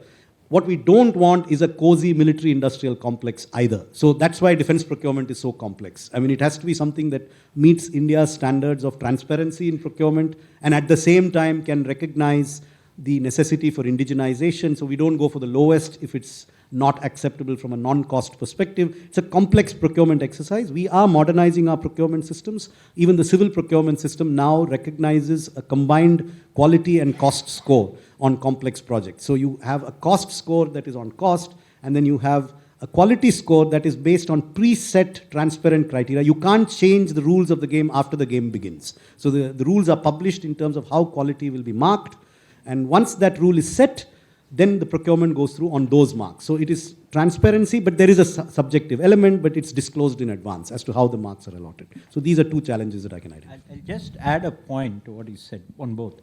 You raised the question on India's ability to implement, how questionable it is. I'll give a slightly more nuanced answer. In emergencies and crisis, India does a very good job. Okay? Be it war, which is a calamity, whatever. I think it's first rate. The other is, well, there are times when we have been stretched, we have been stressed. And I think it's more a reflection of underinvestment in state capacity over decades. I mean, we have a administrative structure which has been inherited from the British. We're still continuing with it without modifying it much. You're loading more and more. If you actually look at the lowest level of governance, which is a district administrator, a collector, or a magistrate, as you call him, that individual doesn't know how many committees he heads. It's about 150 at the last count. It's not humanly possible. So I think we have not invested adequately in capacity, and I think that's something which the government is trying to change, and that's why we are looking at it. But there's another important thing.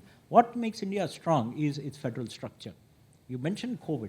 I think individual states responded quite different. I was Chief Secretary of Jammu and Kashmir when COVID hit. I think we ran a pretty good show. I mean, and we knew how to actually handle the whole thing. And mind you, we had everything. We had Wuhan, we had Shias from Iran, we had Tablighi Jamaat, all kinds of stuff happening.